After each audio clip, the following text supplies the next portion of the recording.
طلع البدر علينا من ثنيات الوداع وجب الشكر علينا ما دعا لله داع أيها المبعوث فينا جئت بالأمر المطاع جئت شرفت المدينة مرحبا يا خير داع نحمده ونصلي على رسوله الكريم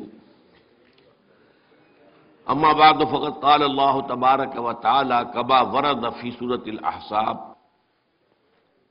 اعوذ بالله من الشيطان الرجيم بسم الله الرحمن الرحيم ما كان محمد ابا احد من رجالكم ولكن رسول الله وخاتم النبيين وكان الله بكل شيء عليما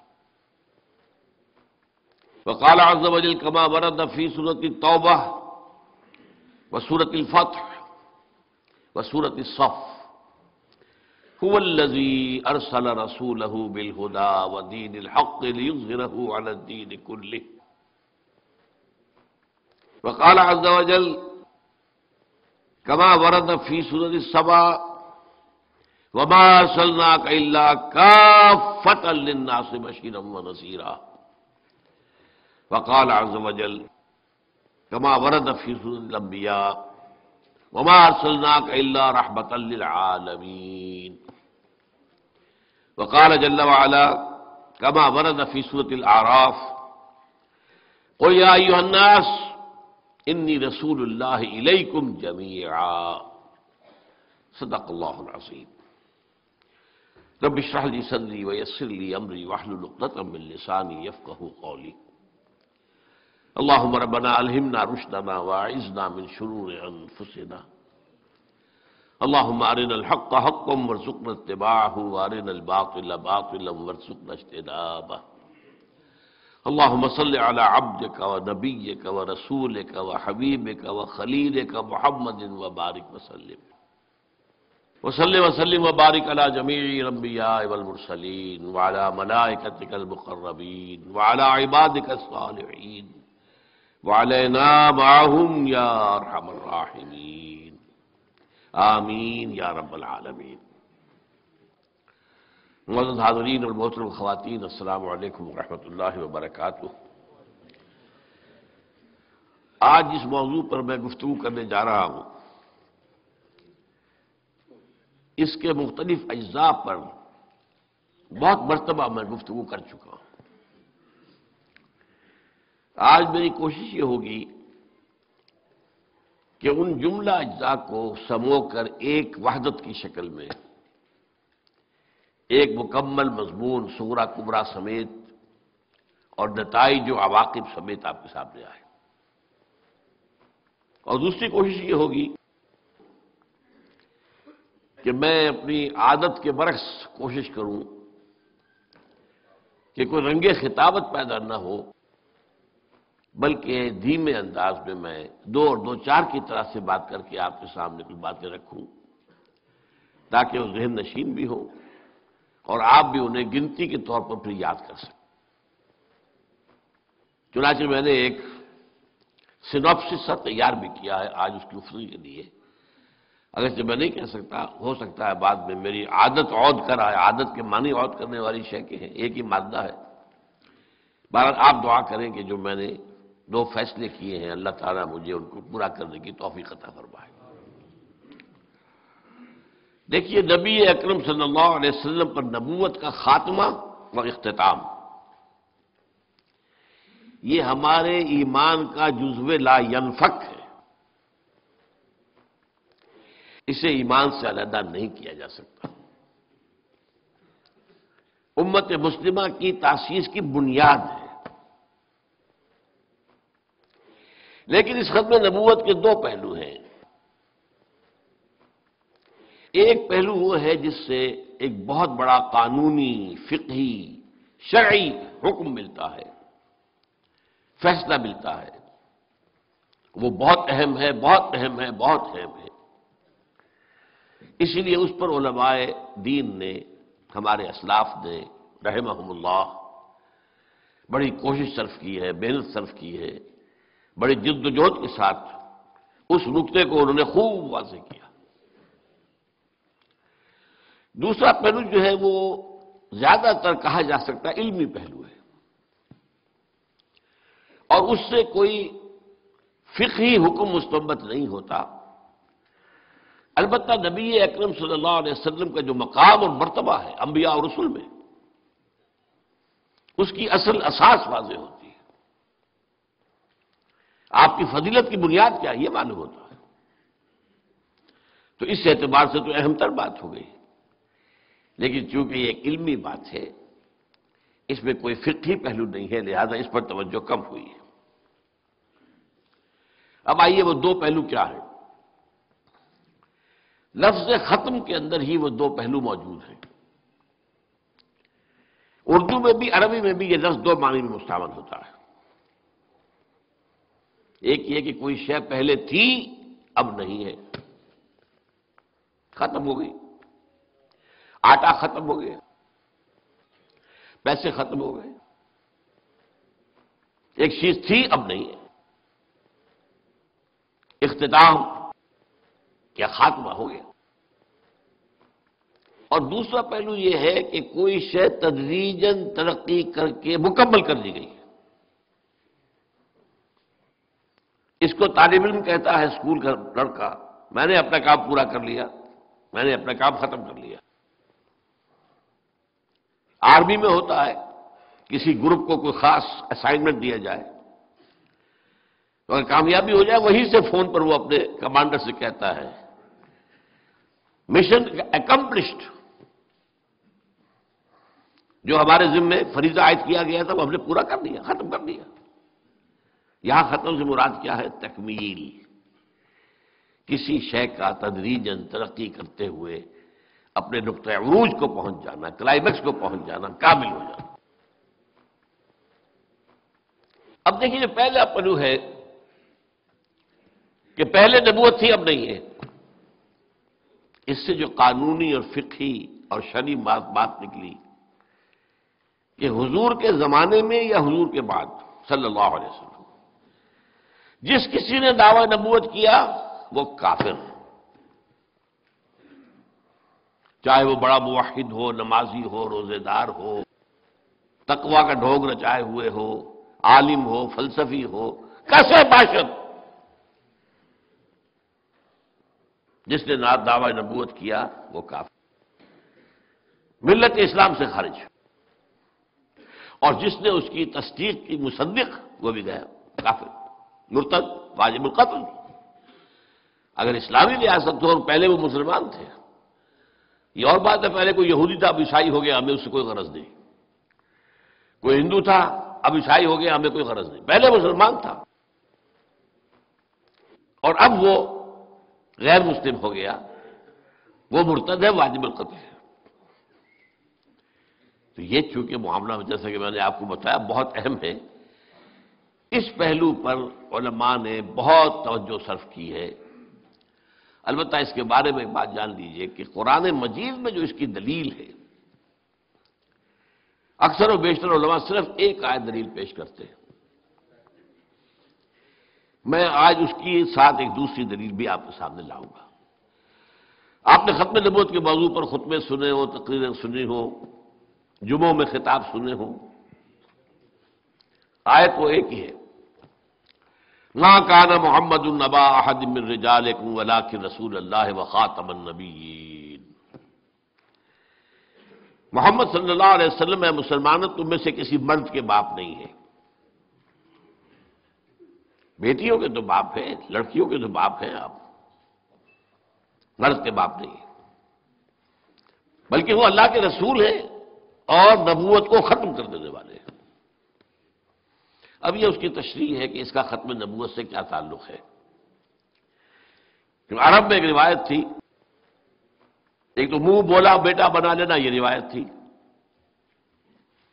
پھر اگر اس منہ بولے بیٹے کا انتقال ہو جائے یا وہ اپنی کسی بیوی کو طلاق دے دے تو اس کی بیوی حرام رہے گی اس باپ کے اوپر، منہ بولے باپ پر، وہ اس سے نکاح نہیں کر سکتا۔ قرآن ان دونوں قانونوں کو توڑنا چاہتا تھا۔ ایک تو یہ کہ منہ بولا باپ میں کوئی ہے ہی نہیں، ختم معاملہ۔ یہاں تک کہ زید ابن حارثہ کو جنہیں حضور نے اپنا منہ بولا بیٹا بنا لیا تھا اور لوگ زید ابن محمد کہنے لگے تھے، ان آیات کے بعد اس کو دوبارہ زید ابن حارثہ بن گئے ہو۔ نمبر 2 یہ کہ حضرت زید سے حضور نے اپنی ایک پھوپھی زاد بہن کی شادی کرائی، حضرت زینب بنت جحش۔ وہ خود بھی پسند نہیں کرتی تھی، اس لیے کہ حضرت زید جو غلام رہ چکے تھے، اور یہ عرب میں کم تر درجے کا آدمی رہتا ہے جو کبھی غلام رہا ہو، چاہے پھر وہ آزاد ہو گیا ہو، لیکن وہ بالکل آزادوں کے برابر نہیں ہوتا۔ اور یہ ظاہر بات ہے، بنی ہاشم کی خاتون تو یہ سمجھتی تھی میرا کفر نہیں ہے، حضور نے کہہ سن کر شادی کر دی۔ لیکن اس کے بعد یہی ہوا کہ حضرت زینب جو ہے، جو ادب یا جو عزت کرنی چاہیے تھی اپنے شوہر کی، وہ نہیں کر پائی۔ ظاہر بات ہے کہ وہ طبیعت کے اندر سے وہ بات تو نہیں نکلتی نا۔ تو حضرت زید نے مجبور ہو کر کہا کہ میں تمہیں طلاق دیتا ہوں، طلاق دے دوں گا۔ اس کی خبر پہنچی حضور تک، حضور نے بھی روکا، زید مت کرو ایسا، پہلے تو میں نے ان پر زور دے کر تو تم سے شادی کرائی، اب تم طلاق دے کر اور اسے زخم لگانا چاہتے ہو۔ ہم سکھانے کا زوجک روکے رکھو۔ لیکن ظاہر بات ہے کہ میاں بیوی کے معاملات ایسے ہوتے ہیں کہ جو کسی اور کی سمجھ میں آنے والے نہیں ہوتے۔ وہ جو ہم کہتے ہیں نا، جوتا جس کو کاٹتا ہے وہی جانتا ہے۔ دیکھنے والا کہے گا بڑا اچھا جوتا ہے، فلیکس کا ہے، فلاں کا ہے، بہت اعلیٰ جوتا ہے، بھائی مجھے کاٹ رہا ہے۔ انہوں نے طلاق دے دی۔ اب حضور نے یہ گمان کیا کہ زینب کے اوپر پہلی بار زیادتی یہ کی تھی، دوسری زیادتی یہ ہو گئی کہ زید ابن حارثہ نے طلاق دے دی، تو اب اس کی تلافی اسی طرح ممکن ہے کہ میں خود ان سے نکاح کروں۔ لیکن وہ عرب کا رواج آڑے تھا، منہ بولے بیٹے کی مطلقہ، اور یہ رواج ختم نہ ہو سکتا اگر حضور ہی یہ کام نہ کرتے۔ اور چونکہ آپ خاتم النبیین ہیں، آپ کے بعد کوئی اور نبی تو آنے والا نہیں، اگر آپ کے ذریعے سے یہ رواج ختم نہ ہوا تو آئندہ کبھی نہیں ہو سکے گا۔ یہ ہے ربط اس آیت کا، ما کان محمد ابا احد من رجالکم ولکن رسول اللہ وخاتم النبیین۔ اس میں ایک اور آیت کا حوالہ دیتا ہوں، البتہ اس آیت کے بارے میں 2 باتیں میں عرض کروں گا آپ سے۔ اس میں ایک لفظ جو آیا ہے خاتم، اس کی دونوں قرأتیں ہمارے ہاں مصدقہ ہیں، خاتم بھی خاتم بھی۔ اس آیت میں میں نے پڑھا خاتم النبیین، لیکن قرأت آپ کو معلوم ہے 7 قرأت 10 قرأتوں میں خاتم بھی ہے، اور خاتم کے معنی مہر کے ہیں، اور مہر کے بھی 2 کام ہیں۔ ایک مہر تصدیق ہوتی ہے، کسی چیز کے اوپر آخری جو اتھارٹی تھی اس کی مہر لگ گئی، ٹھیک ہے بھائی، تصدیق۔ ایک یہ اس کا معنی ہوتا ہے کسی شے کو ختم کر کے مہر لگا دینا۔ ایک خط ہے، شاہی فرمان تھا، سیکریٹلی کہیں جانا تھا، وہاں اس خط کے لفافے کے اوپر مہر لگ جاتی تھی تاکہ کوئی ایلچی درمیان میں اس خط کو پڑھ نہ دے۔ خط کو پڑھنے کا کوئی راستہ اس کے سوا ممکن نہیں کہ مہر توڑے، تبھی تو اندر سے نکلے گی۔ لہذا یہ معاملہ وہ ہے جس کی بنا پر قادیانیوں نے ہمارے ہاں، اور ان کے جو مبلغین ہیں، چونکہ ان کی بڑی ٹریننگ ہوتی ہے، بہت سکھا پڑھا کر انہیں میدان میں ڈالا جاتا ہے، ایسے ہی نہیں۔ تو ہمارے ہاں اچھے اچھے لوگوں کو وہ ان بحثوں میں الجھا کر اور اس معاملے کو ان کے لیے قابل قبول بنا دیتے ہیں۔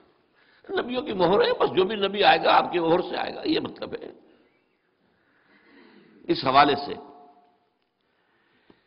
لیکن میں ایک دوسری آیت آپ کے سامنے پیش کر رہا ہوں، عام طور پر یہ پیش نہیں ہوتی، کم سے کم میرے علم میں نہیں ہے۔ یہ سورہ آل عمران کی آیت نمبر 81 ہے۔ وَإِذْ أَخَذَ اللَّهُ مِيثَاقَ النَّبِيِّينَ لَمَا آتَيْتُكُم مِّن كِتَابٍ وَحِكْمَةٍ ثُمَّ جَاءَكُمْ رَسُولٌ مُّصَدِّقٌ لِّمَا مَعَكُمْ لَتُؤْمِنُنَّ بِهِ وَلَتَنصُرُنَّهُ۔ یاد کرو جب کہ اللہ تعالیٰ نے کہا تھا تمام انبیاء سے میثاق لیا تھا، ایک میثاق النبیین، ایک میثاق ہے وہ ہماری ارواح جو کر کے آئی، الست بربکم، قالوا بلا۔ اب ان میں سے جن جن کو نبی بننا تھا ان کی ارواح بھی تو تھی نا، ان سے ایک علیحدہ میثاق لیا گیا، کیونکہ یہ سلسلہ نبوت چلنا ہے۔ آدم پہلے نبی ہوں گے اور پھر بے شمار نبی آئیں گے، تو یہ عہد لے لیا کہ دیکھو جب تم میں سے کسی کے پاس میری ہدایت آ جائے، دین آ جائے، پھر ان کے تمہارے بعد کوئی اور نبی آئے، کوئی اور رسول آئے، تو تم یہ اپنی قوم کو آگاہ کر کے جانا، اس سے عہد لے کر جانا کہ ان کی مدد کریں گے، اس پر ایمان لائیں گے، اس کا ساتھ دیں گے۔ یہ نہیں کہ بس ایک لکیر کے فقیر ہو گئے، ہم نے تو ایک کو مانا ہوا ہے، اب جب نہیں مانیں گے۔ یہ عہد ہے میثاق انبیاء۔ یہی وجہ دیکھیے حضرت عیسیٰ نے کس قدر واضح الفاظ میں حضور کی خبر دی۔ آپ نے فرمایا بالکل اپنے آخری ایام میں اپنے صحابہ سے، جنہیں ہم حواری کہتے ہیں، مجھے ابھی تم سے اور بھی بہت سی باتیں کہنی تھی، لیکن ابھی تم ان کا تحمل نہیں کر سکو گے، لیکن جب میرے بعد وہ فارقلیت آئے گا، پیراکلیٹ، پیریکلائٹوس، کئی معنی انہوں نے بدلے ہیں اس لفظ کو۔ یہ لفظ جو ہے عیسائیوں کے اور ان کے علماء کے حلق سے اترتا نہیں ہے۔ اصل معنی اس کے ہے وہ جس کی بہت تعریف کی جائے، محمد صلی اللہ علیہ وسلم۔ لیکن یہ محبت کہیں ہمارے حلق سے نیچے نہ اتر جائے تو انہوں نے بات پھیرا ہے اسے کافی، لیکن یہ کہ اس کے علاوہ کوئی اور بات سمجھ میں آ ہی نہیں سکتی کہ اس پیشن گوئی کا مصداق کون ہو سکتا ہے صلی اللہ علیہ وسلم۔ اب ہم دیکھتے ہیں کہ حضور نے تو خبر نہیں دی، یہ منفی دلیل ہو گئی۔ اگر آپ کے بعد نبی آنا ہوتا تو آپ ہمیں بتا کر جاتے، بلکہ آپ صحابہ سے عہد لیتے، تو ایسی کوئی دلیل موجود نہیں۔ اس کے برعکس اجماع ہے پوری امت کا، پوری امت کا، پوری امت کا، اور وہ اجماع شروع ہو گیا حضور کے دور میں۔ بعض مدعیان نبوت جو ہے جھوٹے، وہ حضور کے دور میں زندگی میں کھڑے ہو گئے تھے، ان کے خلاف جنگ کی گئی، معلوم ہوا کہ ان کو کافر مانا گیا۔ ابو بکر کے عہد میں بہت بڑا فتنہ اٹھا، جنگیں کی گئی، ان کو قتل کیا گیا۔ تو یہ اجماع ہے جو چلا آ رہا ہے۔ تو حضور صلی اللہ علیہ وسلم کے بعد کوئی نبی نہیں۔ البتہ اس موضوع پر احادیث بہت سی ہیں،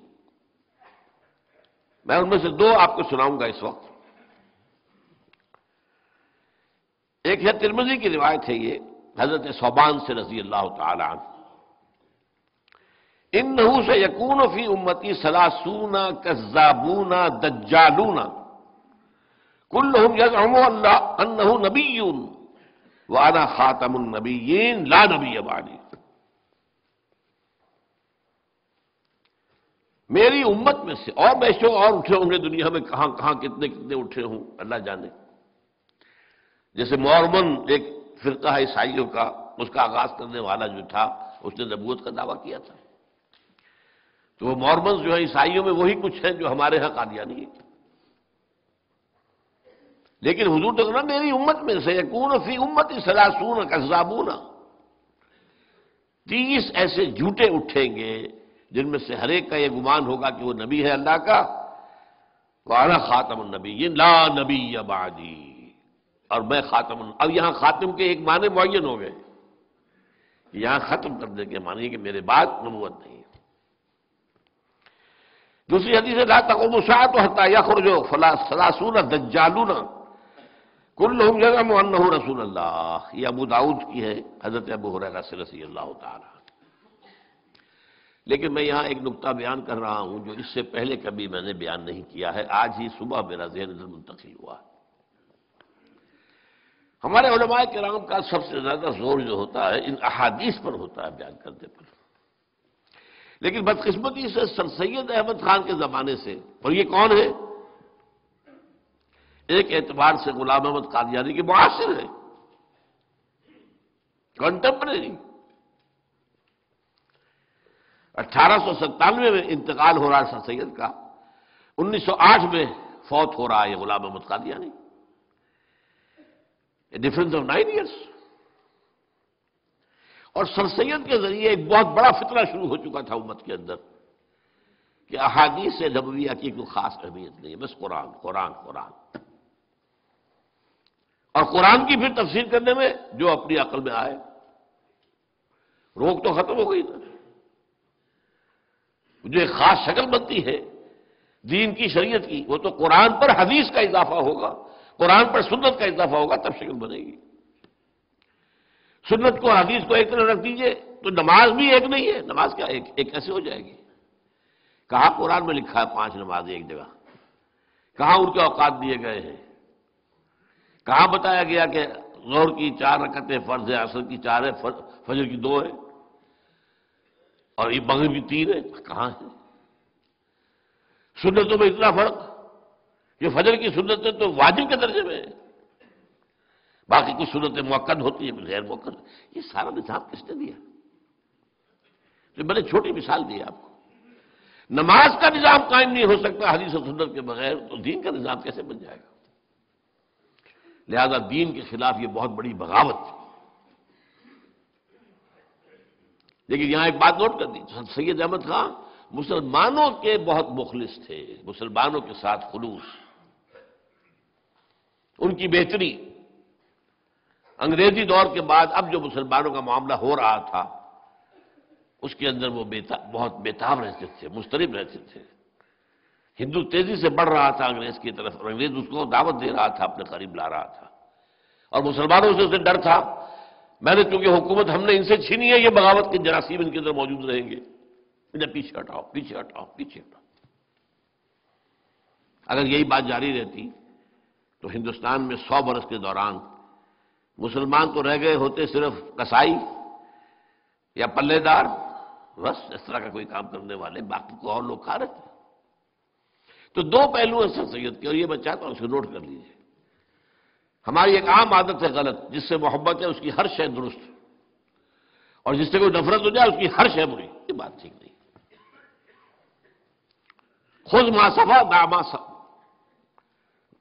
غدر، جو ٹھیک ہے صاحب ہے اختیار کر دو. کوئی آدمی بھی مکمل صحیح نہیں، کوئی آدمی بھی مکمل غلط نہیں. مکمل صحیح صرف اللہ کے رسول، اور مکمل غلط وہ جو ہے عزازیل نامی شیطان لعین. لہذا ہمیشہ بڑوں کے بارے میں عقیدت کی وجہ سے ان کی غلط بات سے بھی نگاہ نہ بند کر دی جائے. میرا یہ معاملہ علامہ اقبال صاحب کے ساتھ بھی ہے، میں جس قدر میرے اندر ہے میرے دل میں آپ جانتے ہیں. لیکن یہ نہیں کہ ہر بات پر میں آنکھ بند کر کے ان کی بات میں مان لوں. قسم نہیں، اللہ نے بچایا ہے، ابھی تک بچایا ہے. اب 78 برس کی عمر تک بچا لیا تو امید یہی ہے کہ وہ چائے رکھے گا. کوئی غلو عقیدت نہیں. مولانا مودودی سے اختلاف ہوا، اختلاف بیان کیا، لیکن یہ کہ اور یہ کہ خام خواہ کوئی اور بھی الزامات تراش دوں ان کے اوپر کچھ اور کروں. جیسے کہ ہمارے ہاں عام طور پر مولویوں کا طریقہ یہ ہے کہ جس سے کوئی دوری ہو گئی پھر جو اینٹ روڑا پتھر ہاتھ میں آیا دے مارا، یہ دیکھے بغیر کہ یہ میں صحیح کر رہا ہوں یا نہیں کر رہا ہوں وغیرہ. تو خیر اس سے بچنا چاہیے. اور یہ میں نے آج سر سید احمد خان کے بارے میں آپ سے کہا، ہندوستان میں انکار حدیث، استخفاف سنت کے فتنے کی اصل جڑ سر سید احمد خان ہے. کوئی اور شخص اس قابل تھا ہی نہیں کہ وہ اس فتنے کو شروع کر سکتا. اس کی ایک بڑا اونچا مقام، وہ بہت بڑا عالم تھا.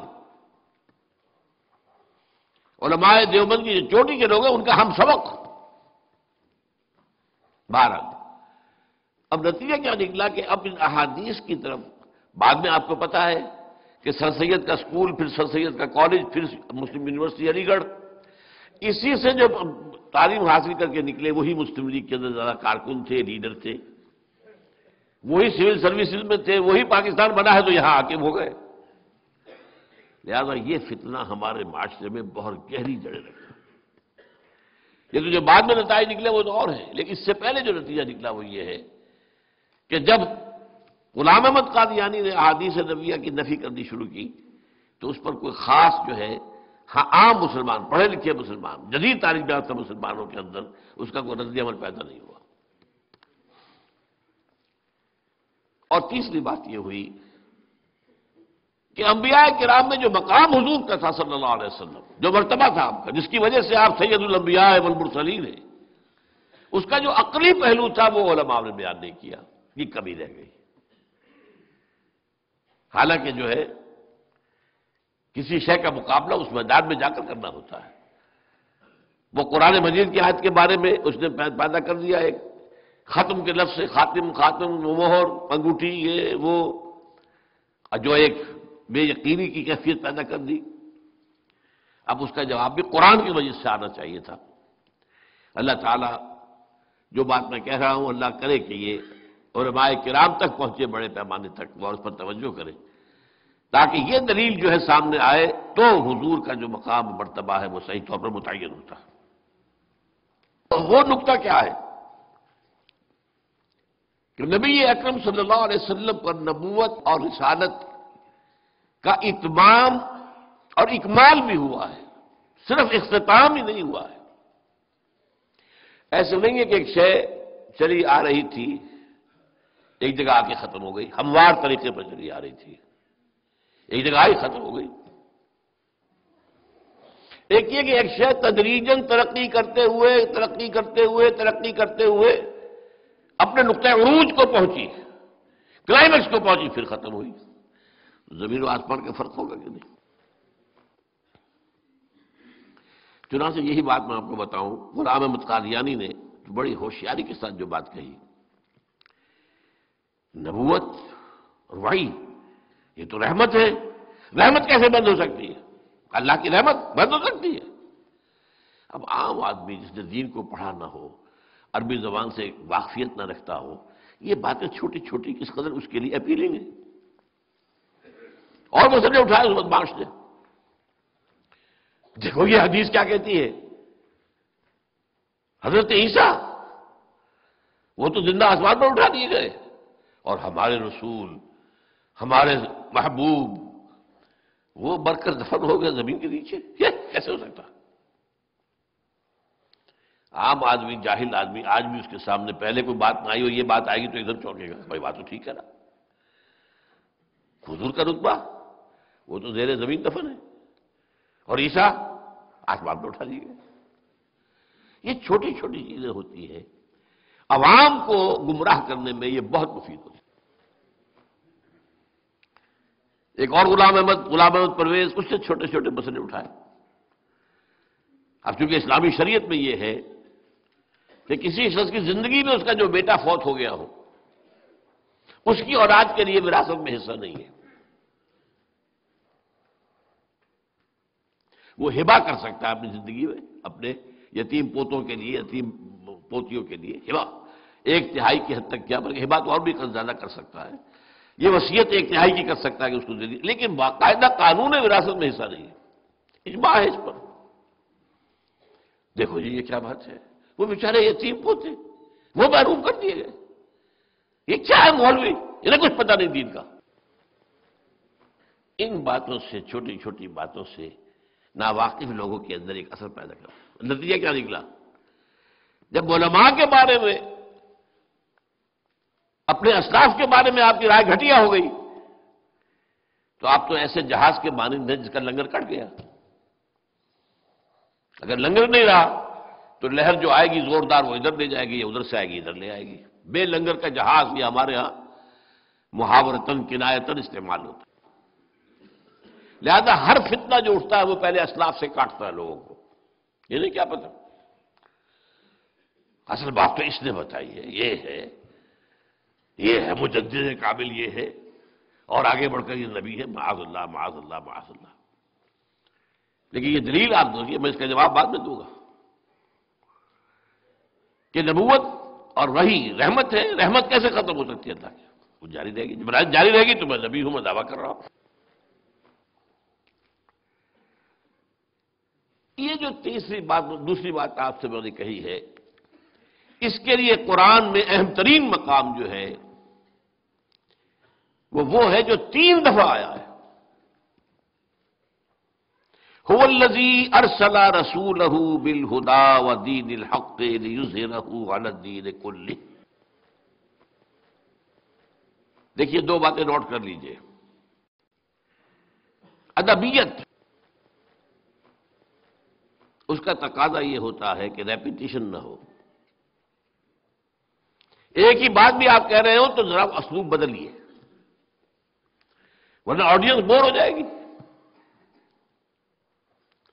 وہ جو غالب کہتا ہے ایک پھول کا مضمون ہو تو 100 رنگ سے باندھوں، ایک ہی پھول کا حسن کے جو ہے بیان کروں گا انداز 100 ہو جائیں گے.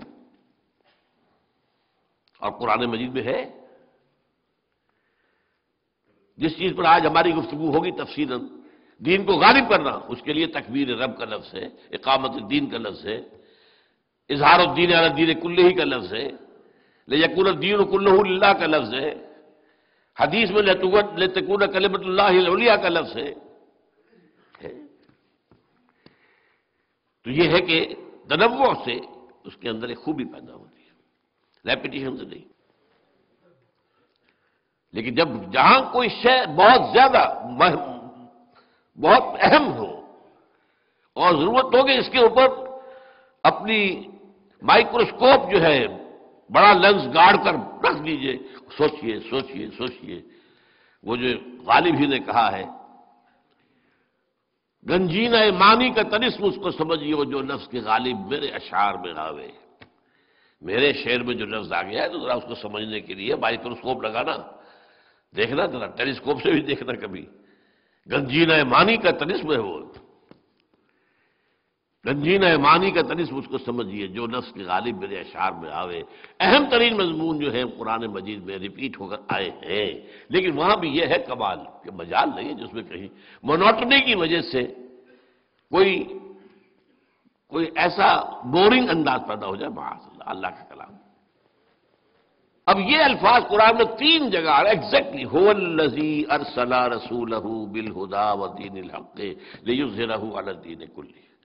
وہی ہے اللہ جس نے بھیجا اپنے رسول کو، اٹھایا اپنے رسول کو، بھیجا اپنے رسول محمد کو صلی اللہ علیہ وسلم بالہدی، الہدی قرآن حکیم دے کر، ودین الحق، اور دین حق دے کر، تاکہ غالب کرے اسے پورے کے پورے دین پر.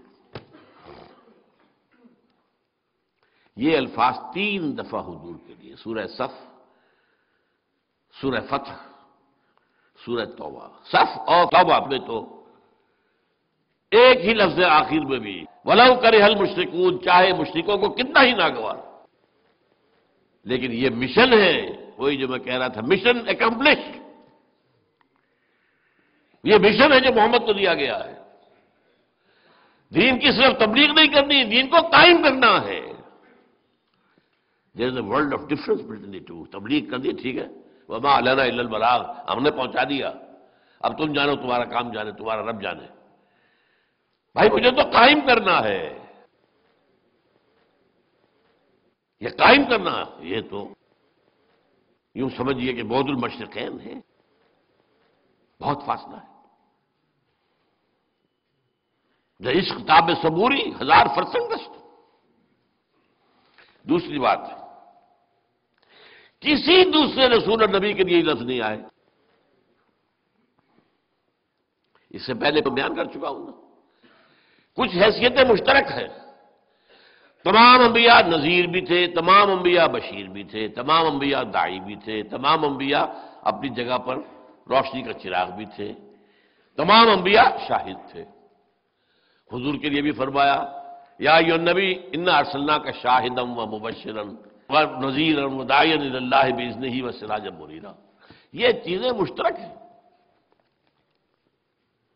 لیکن ان میں بھی ہر ایک کا اپنا اپنا مقام ہے. حضور کا ان 5 باتوں میں جو مقام ہے وہ بھی دوسروں سے اونچا ہے، مشترک ہے، لیکن بلندی کے اعتبار سے تو اضافہ ہو سکتا ہے. یہ الفاظ کسی کے لیے نہیں آئے. ابراہیم، ویسے آپ سوچئے درود ابراہیمی ہم پڑھتے ہیں، اللہ ہمارے رسول محمد صلی اللہ علیہ وسلم کی امت پر بھی اسی طرح کی عنایتیں فرما جیسے کہ اپنے نبی ابراہیم پر کی اور ان کی اور آل پر کی. اللہ کہتا ہے وَاتَّخَذَ اللَّهُ إِبْرَاهِيمَ خَلِيلًا. یہ 3 نسبتیں ایسی ہیں، خلت الہی اللہ ابراہیم کو مل رہی ہے. انی جاعلک للناس اماما، امامت الناس ابراہیم کو مل رہی ہے. سینکڑوں نبی ان کی نسل میں آ گئے، ابو الانبیاء. لیکن یہ لفظ نہیں ہے کہ هو الذی ارسل رسولہ بالہدی ودین الحق لیظہرہ علی الدین کلہ. 2 جگہ فرمایا وَلَوْ كَرِهَ الْمُشْرِكُونَ، ایک جگہ فرمایا وَكَفَى بِاللَّهِ شَهِيدًا.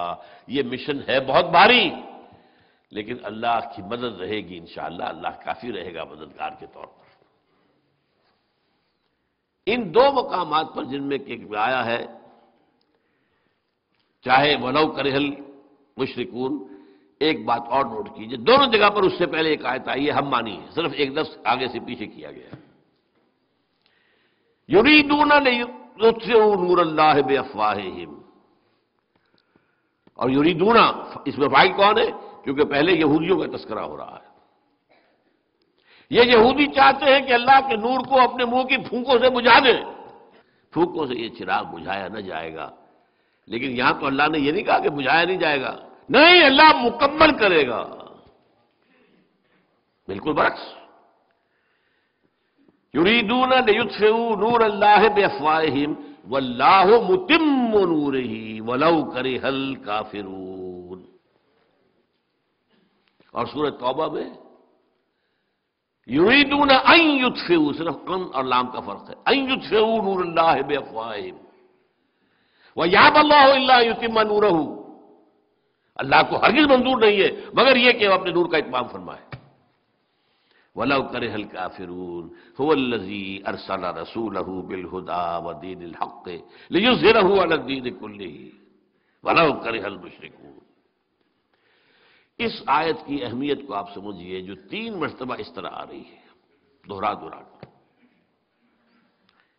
شاہ ولی اللہ دہلوی رحمۃ اللہ علیہ، میں اپنے اسلاف میں سے عظیم ترین جامع ترین شخصیت شاہ ولی اللہ کو سمجھتا ہوں۔ دوسرے 2 اور کون ہیں؟ امام غزالی، امام ابن تیمیہ۔ لیکن میرے نزدیک شاہ ولی اللہ از ایکول ٹو امام غزالی پلس امام ابن تیمیہ۔ ان کا کہنا یہ ہے کہ یہ آیت پورے قرآن مجید کا عمود ہے، عمود، ایکسس آف دی ہول قرآن۔ آپ کہتے ہیں نا کسی کی بات سمجھنے کے لیے پہلے اس کی مراد سمجھو کیا ہے، مرکزی بات کیا ہے جو کہنا چاہتا ہے۔ ہوتا ہے ایک خطبہ ہوتا ہے، خطبے میں بات ایک ہی منوانی ہوتی ہے آڈینس سے، لیکن اس کی دائیں بائیں آگے پیچھے بہت سی چیزیں ڈسکس ہوتی ہیں، لیکن ایک مین چیز ہوگی۔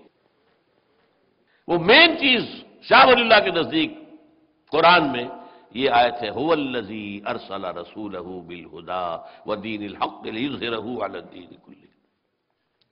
اور میں بھی اپنی حقیقی سی رائے پیش کر رہا ہوں، یہ قرآن کا عمود ہے یا نہیں، شاید کوئی اختلاف کی گنجائش ہو۔ سیرت النبی کا عمود یہی ہے، سیرت النبی سمجھ میں نہیں آ سکتی جب تک کہ یہ آیت آپ نہ سمجھیں۔ یہ ایکسس ہے، یہ بتاتی ہے کہ وہ مشن کون سا تھا جو محمد کے حوالے کیا گیا۔ ظاہر بات ہے آپ نے کیسے اسے پورا کیا، کیا طریقہ اختیار کیا، کن مراحل میں سے گزرے، یہ ساری چیزیں وہ تو ایک آپ کو یوں سمجھیے کہ لاجیکل سیکوینس میں نظر آ جائیں گی اگر یہ آیت سامنے ہے۔ اگر یہ آیت سامنے نہیں ہے تو آپ کہیں گے بڑی عجیب بات ہے، مکے میں تو کہہ رکھا تھا کہ چاہے تمہارے ٹکڑے کر دے، ہاتھ میں نہ لگا، اٹھاؤ، تم جواب دے کارروائی نہیں کر سکتے، یہاں آ کے اب لڑائی شروع کر دی۔ 1 سال پہلے دم کر صلح کی تھی، صلح حدیبیہ، اور اب جو ہے قریش کا جو سردار ہے ابو سفیان آیا ہے تو بات بھی نہیں سن رہے اس کی۔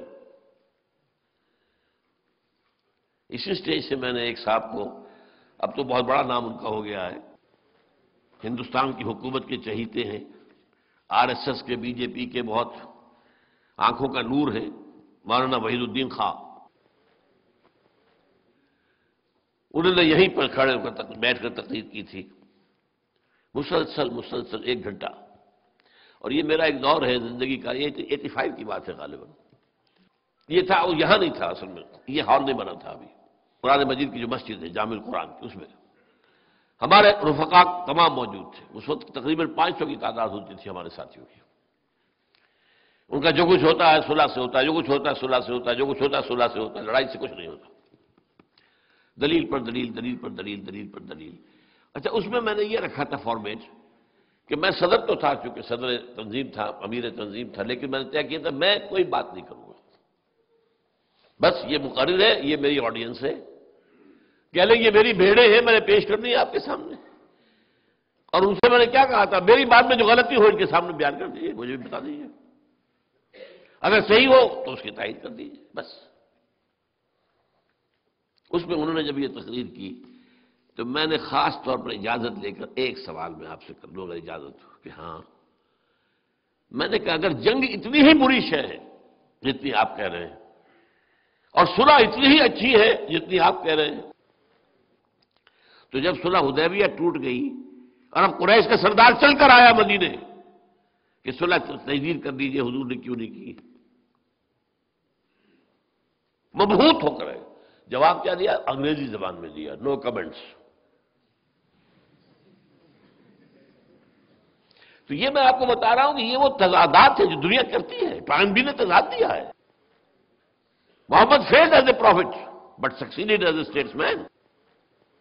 نبی کی حیثیت سے تو محمد ناکام ہو گئے تھے۔ جو مکے کا محمد نظر آتا ہے کوئی نبیوں کی طرح کا ہے، جیسے حضرت عیسیٰ کا نقشہ ہے، آج یہاں دعوت ہے، آج یہاں تبلیغ ہے، آج یہاں کھڑے ہو کر بات کہہ رہے ہیں، یہ تھا نا آخر۔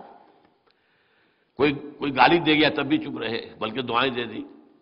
کوئی کہہ گیا پاگل ہو گئے، کوئی کہتا ہے جنون کا عارضہ ہو گیا ہے، کسی نے کہہ دیا شاعر ہو گئے، کسی نے کہا شاعر ہو گئے، کذاب ہیں، لیتے ہیں وہ کہیں اور سے کسی سے وہ ڈکٹیشن لے کر آتے ہیں، ہم پر دوس جماتے ہیں، مجھ پر وہی آئی، سنیں سب سن رہے، کوئی جواب نہیں، درویشی، لیکن ناکام ہو گئے۔ مدینے والا محمد تو پہلے دن سے سپہ سالار ہے، ہیڈ آف دی اسٹیٹ ہے، دیر ہی سکسیڈڈ۔ اور اسی پر کتاب لکھ دی ڈاکٹر منٹگومری واٹ نے۔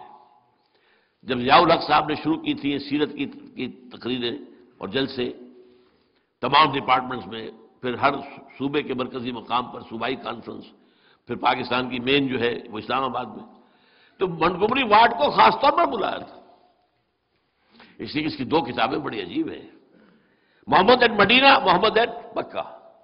لیکن اصل میں زہر کیا تھا اس کے اندر جو ہے انہوں نے کنٹراسٹ واضح کیا، یہ کچھ اور ہے، یہ کچھ اور ہے۔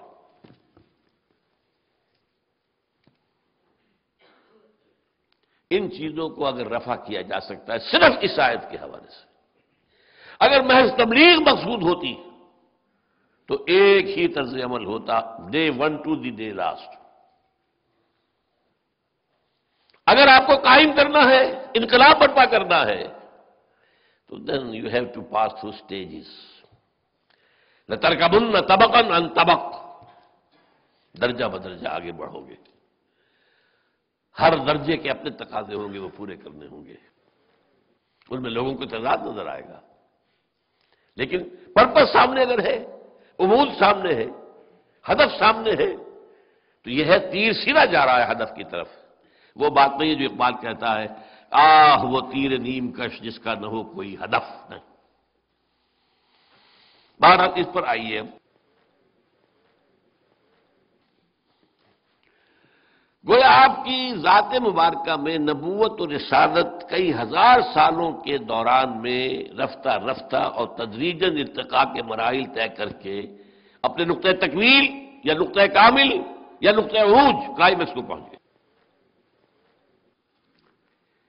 اور یہ آپ کی وہ حیثیت ہے جس میں کوئی نبی شریکی نہیں ہو سکتا، آخری نبی تو ایک ہی ہوگا، آخری دو نہیں ہو سکتا، اس اعتبار سے بھی، اور کامل تو ایک ہی ہو سکتا ہے، دو تو کامل نہیں ہوں گے۔ اور آپ دیکھتے ہیں کہ حضور کے بارے میں تکمیل، اتمام، تتمیم، اکمال، یہ لفظ بہت آتا ہے۔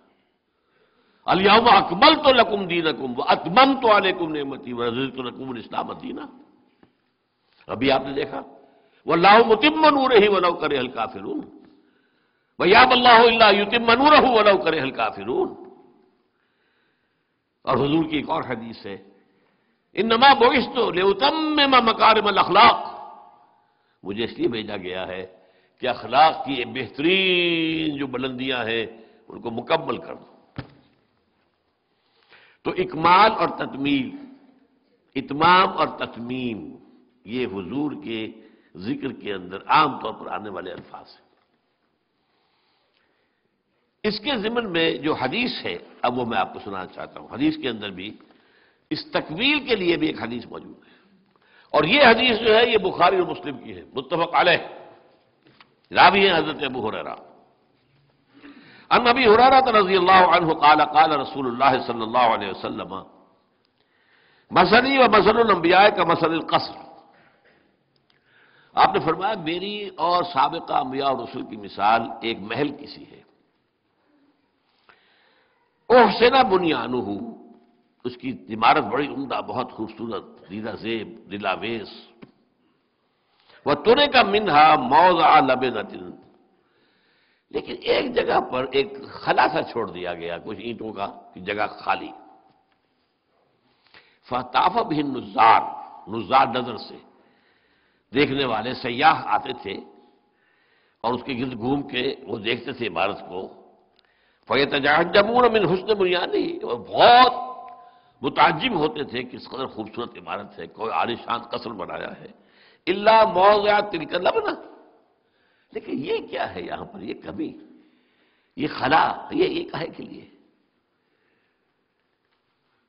فکنت انا صدقت موضع اللبنہ، دیکھو پھر میں ہوں وہ جس نے آ کر اس رکھنے کو پورا کر دیا ہے، ختم بی البنیان، میرے ذریعے سے یہ عمارت نبوت اور رسالت کی مکمل کر دی گئی ہے، وہ ختم بہ الرسل، اور میرے ذریعے سے رسولوں کا سلسلہ ختم ہو گیا ہے، وَأَنَا اللَّوْنَةُ وَأَنَا خَاتِمُ النَّبِيِّينَ، میں ہوں وہ اینٹ جس کی کمی تھی، میں آ گیا اور عمارت مکمل ہو گئی۔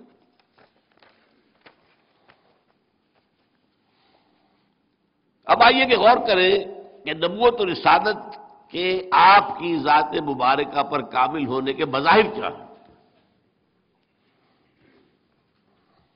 کن چیزوں سے ظاہر ہو رہا ہے کہ آپ پر کامل ہو گئی نبوت اور رسالت؟ اسی لیے اسی آیت کے اوپر سب سے پہلے میں توجہ دوں گا، تین مظہر وہ ہیں حضور پر تکمیل نبوت اور رسالت کی جو اس ایک آیت میں ہے۔ دو مظہر نبوت کی تکمیل، ایک مظہر رسالت کی تکمیل، اور رسالت کی تکمیل کا ایک اور اضافی مظہر دوسرے مقامات پر ہے جس سے میں نے لیا ہے، وہ اب میں بیان کرتا ہوں۔ هو الذی ارسل رسولہ بالہدی ودین الحق، ذرا یہاں نوٹ کر لیجیے، نبوت اور رسالت میں کوئی فرق ہے یا ایک ہی چیز ہے؟ یہ ایک مسئلہ ہے بڑا مشکل پیچیدہ، اس وقت میں اس پر نہیں جاؤں گا، نبی کون ہوتا ہے، رسول کون ہوتا ہے، علمی مسئلہ ہے، میری بات ہے، میرا موقف ہے، میں نے بیان بھی کیا ہے اپنے دروس میں، اس وقت نہیں جاؤں گا۔ لیکن اگر ایک ہی شخص نبی بھی ہے رسول بھی ہے،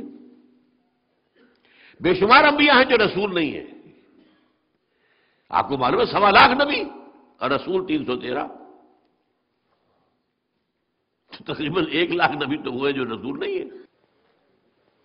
لیکن جو رسول بھی ہے نبی بھی ہے، اس کی ذات میں اس رسالت و نبوت کی نسبت کیا ہے، تعلق کیا ہے؟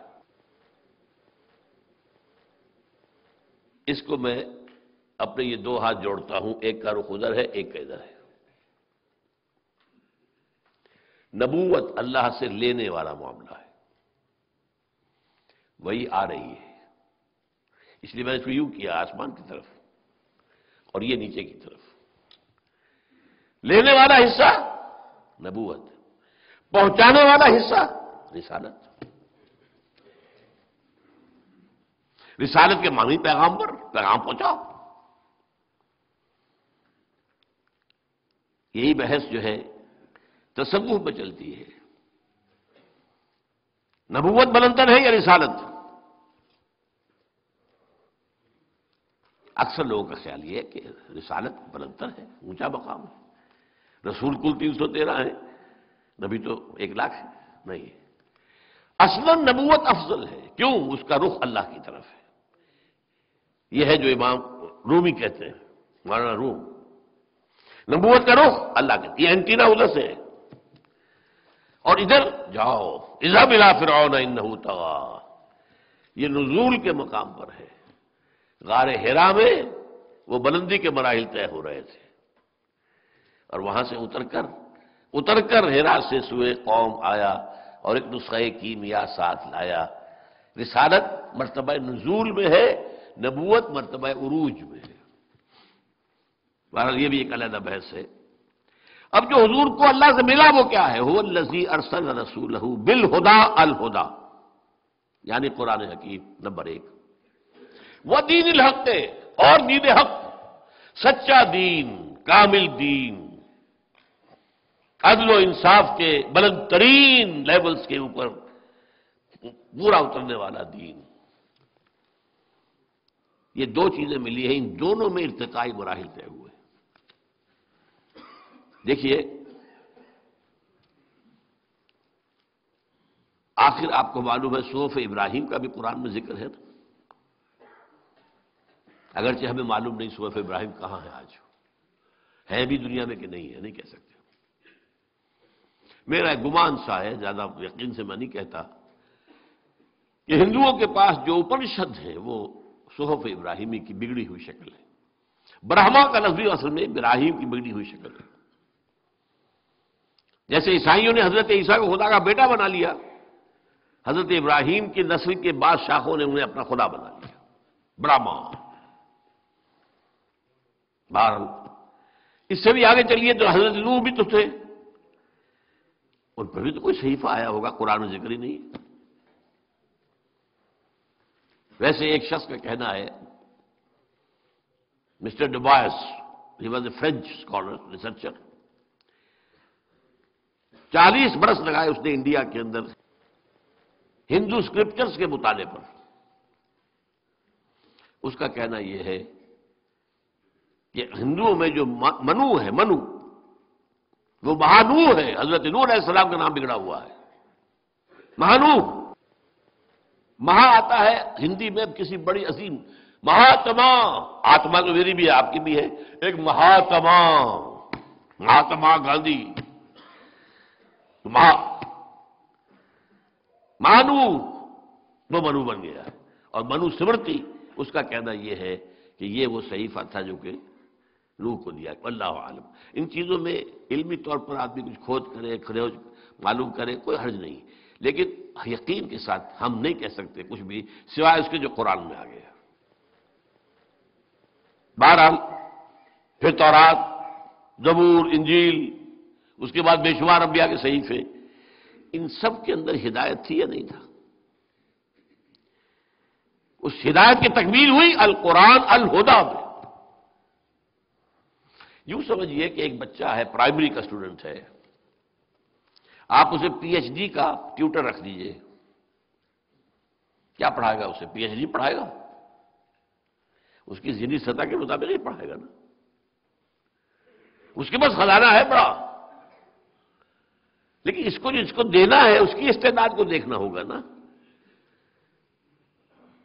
اس اعتبار سے جب ابھی انسان عہد طفولیت میں تھا، ذہنی طور پر، شعوری طور پر، فکری طور پر، تو ہدایت کی ابتدائی مرحلے، تعلیم، اور جیسے جیسے انسان آگے بڑھا آگے بڑھا آگے بڑھا، یہ ہدایت بھی ترقی کرتی گئی. ان کتابوں میں درجہ بدرجہ، قرآن خود کہتا ہے انا انزلنا التوراۃ فیہا ھدی و نور، ہم نے تورات نازل کی تھی، اس میں ہدایت بھی تھی، نور بھی تھا. انجیل فیہا ھدی و نور، ہم نے نازل کی انجیل، اس میں ہدایت بھی تھی، نور بھی تھا. ان سب میں ہدایت تھی، لیکن ابھی ہدایت کے ابتدائی مراحل تھے. تاں کہ حضرت آدم کے بعد آپ سمجھیے کم و بیش 6000 سال بعد حضور کی بعثت ہوئی. یہ وہ زمانہ تھا کہ اب انسان ذہنی، فکری، فلسفیانہ بحثوں، منطقی بحثوں اور میٹا فزکس، ان کے اعتبار سے بالغ ہو چکا تھا. چنانچہ ایک عجیب بات ہے، یہ دلچسپی جنہیں ہے ان معاملات سے وہ تو قدر کریں گے. ہیومن ہسٹری کے 1200 سال ایسے ہیں جس میں تمام مذاہب پیدا ہوئے، تمام فلسفے پیدا ہوئے.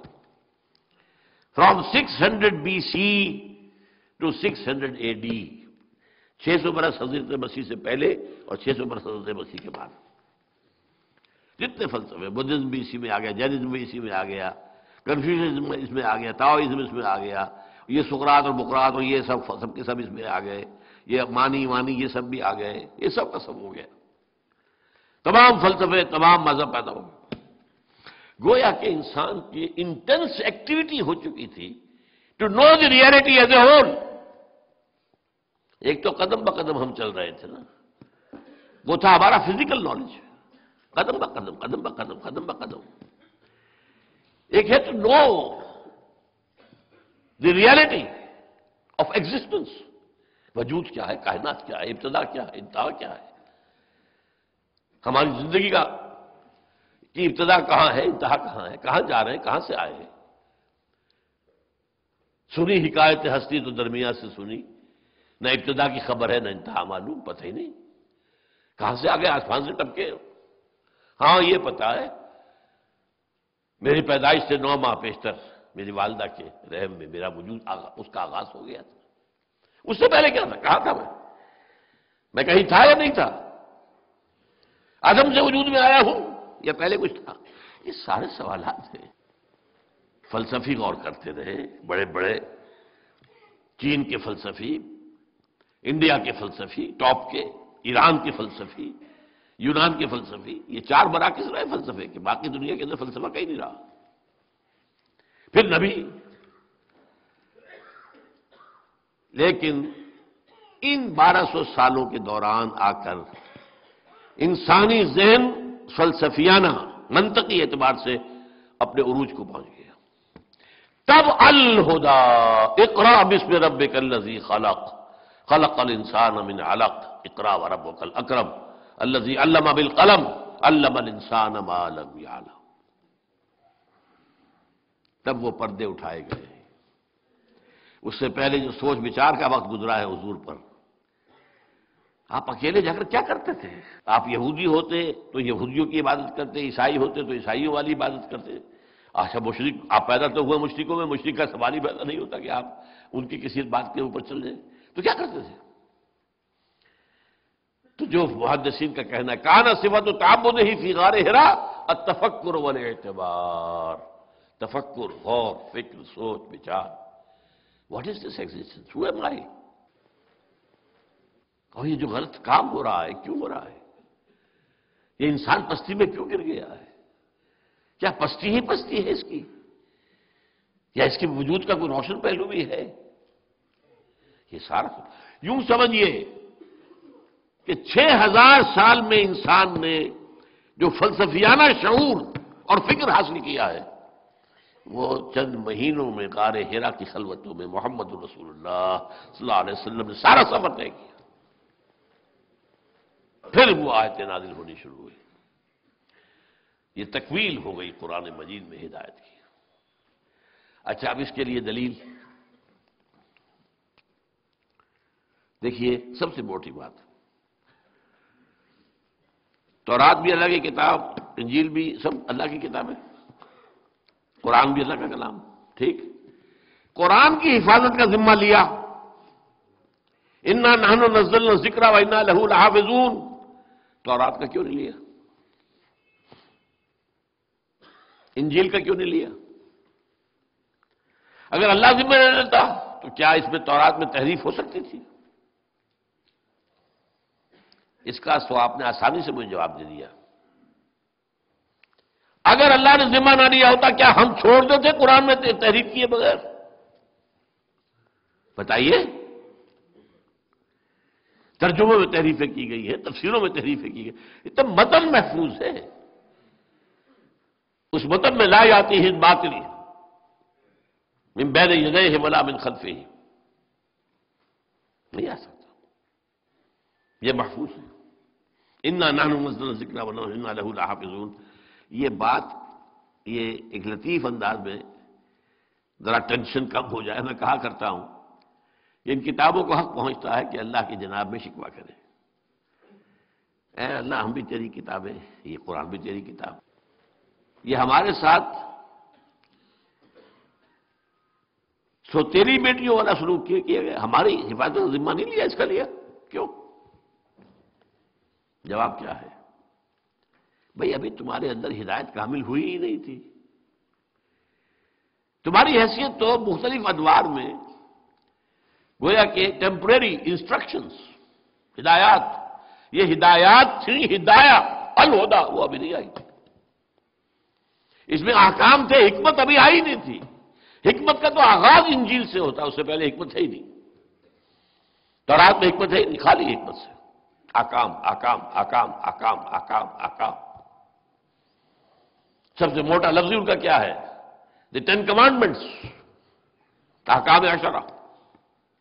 ابھی انسان اس قابل تھا ہی نہیں کہ اس کو حکمت بھی سمجھائی جائے۔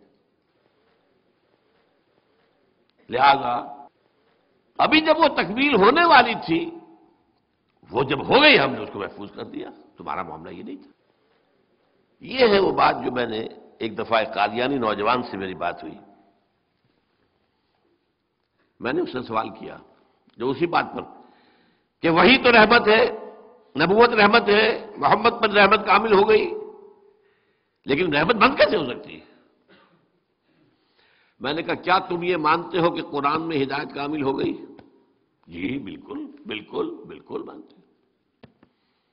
نمبر 2 مجھے یہ بتاؤ تمہارے خیال میں قرآن محفوظ ہے یا اس میں تحریف ہوگی؟ نہیں نہیں نہیں، محفوظ ہے۔ تو پھر مزید ہدایت کی گنجائش بتاؤ مجھے کہاں سے نکلے گی؟ یا تو کامل نہ ہوئی ہوتی تو ابھی کامل ہونی ہے، نبی چاہیے، سلسلہ جاری رہنا چاہیے۔ گلاس ابھی پورا بھرا نہیں ہے تو پانی ڈالنا چاہیے، بھر گیا تو کہاں لے جائیں گے؟ یا کہیں بھر تو گیا تو پھر گر گیا کچھ، چل رہا ہو بھائی تمہارا۔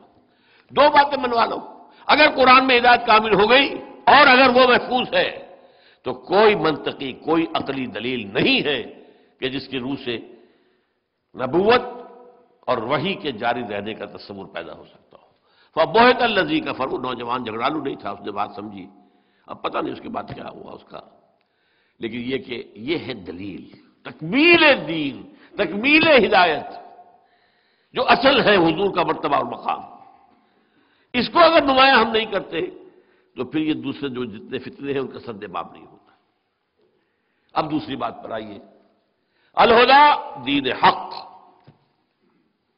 یہ دین حق کیا ہے؟ نظام زندگی، اس کا بھی ارتقاء ہوا کہ نہیں ہوا؟ اب یہ پولیٹیکل سائنس کا مسئلہ ہے، جو لوگوں کے موضوع ہے وہ اس میں دلچسپی لیں گے۔ ایک زمانہ تھا کہ ہمارے آباء و اجداد رہتے تھے غاروں میں، اور غار کا معاملہ کیا تھا؟ آئم دمانار کفال سروے، میں مالک ہوں اس کا، بات ختم۔ کوئی نظام اور تھا ہی نہیں، کوئی میونسپلٹی، کوئی سڑکوں کے اوپر لائٹیں آن کرنا، کچھ بھی نہیں۔ ہر ایک آزاد تھا جو جائے کرے، یہ ذرا نوٹ کیجیے، آزاد۔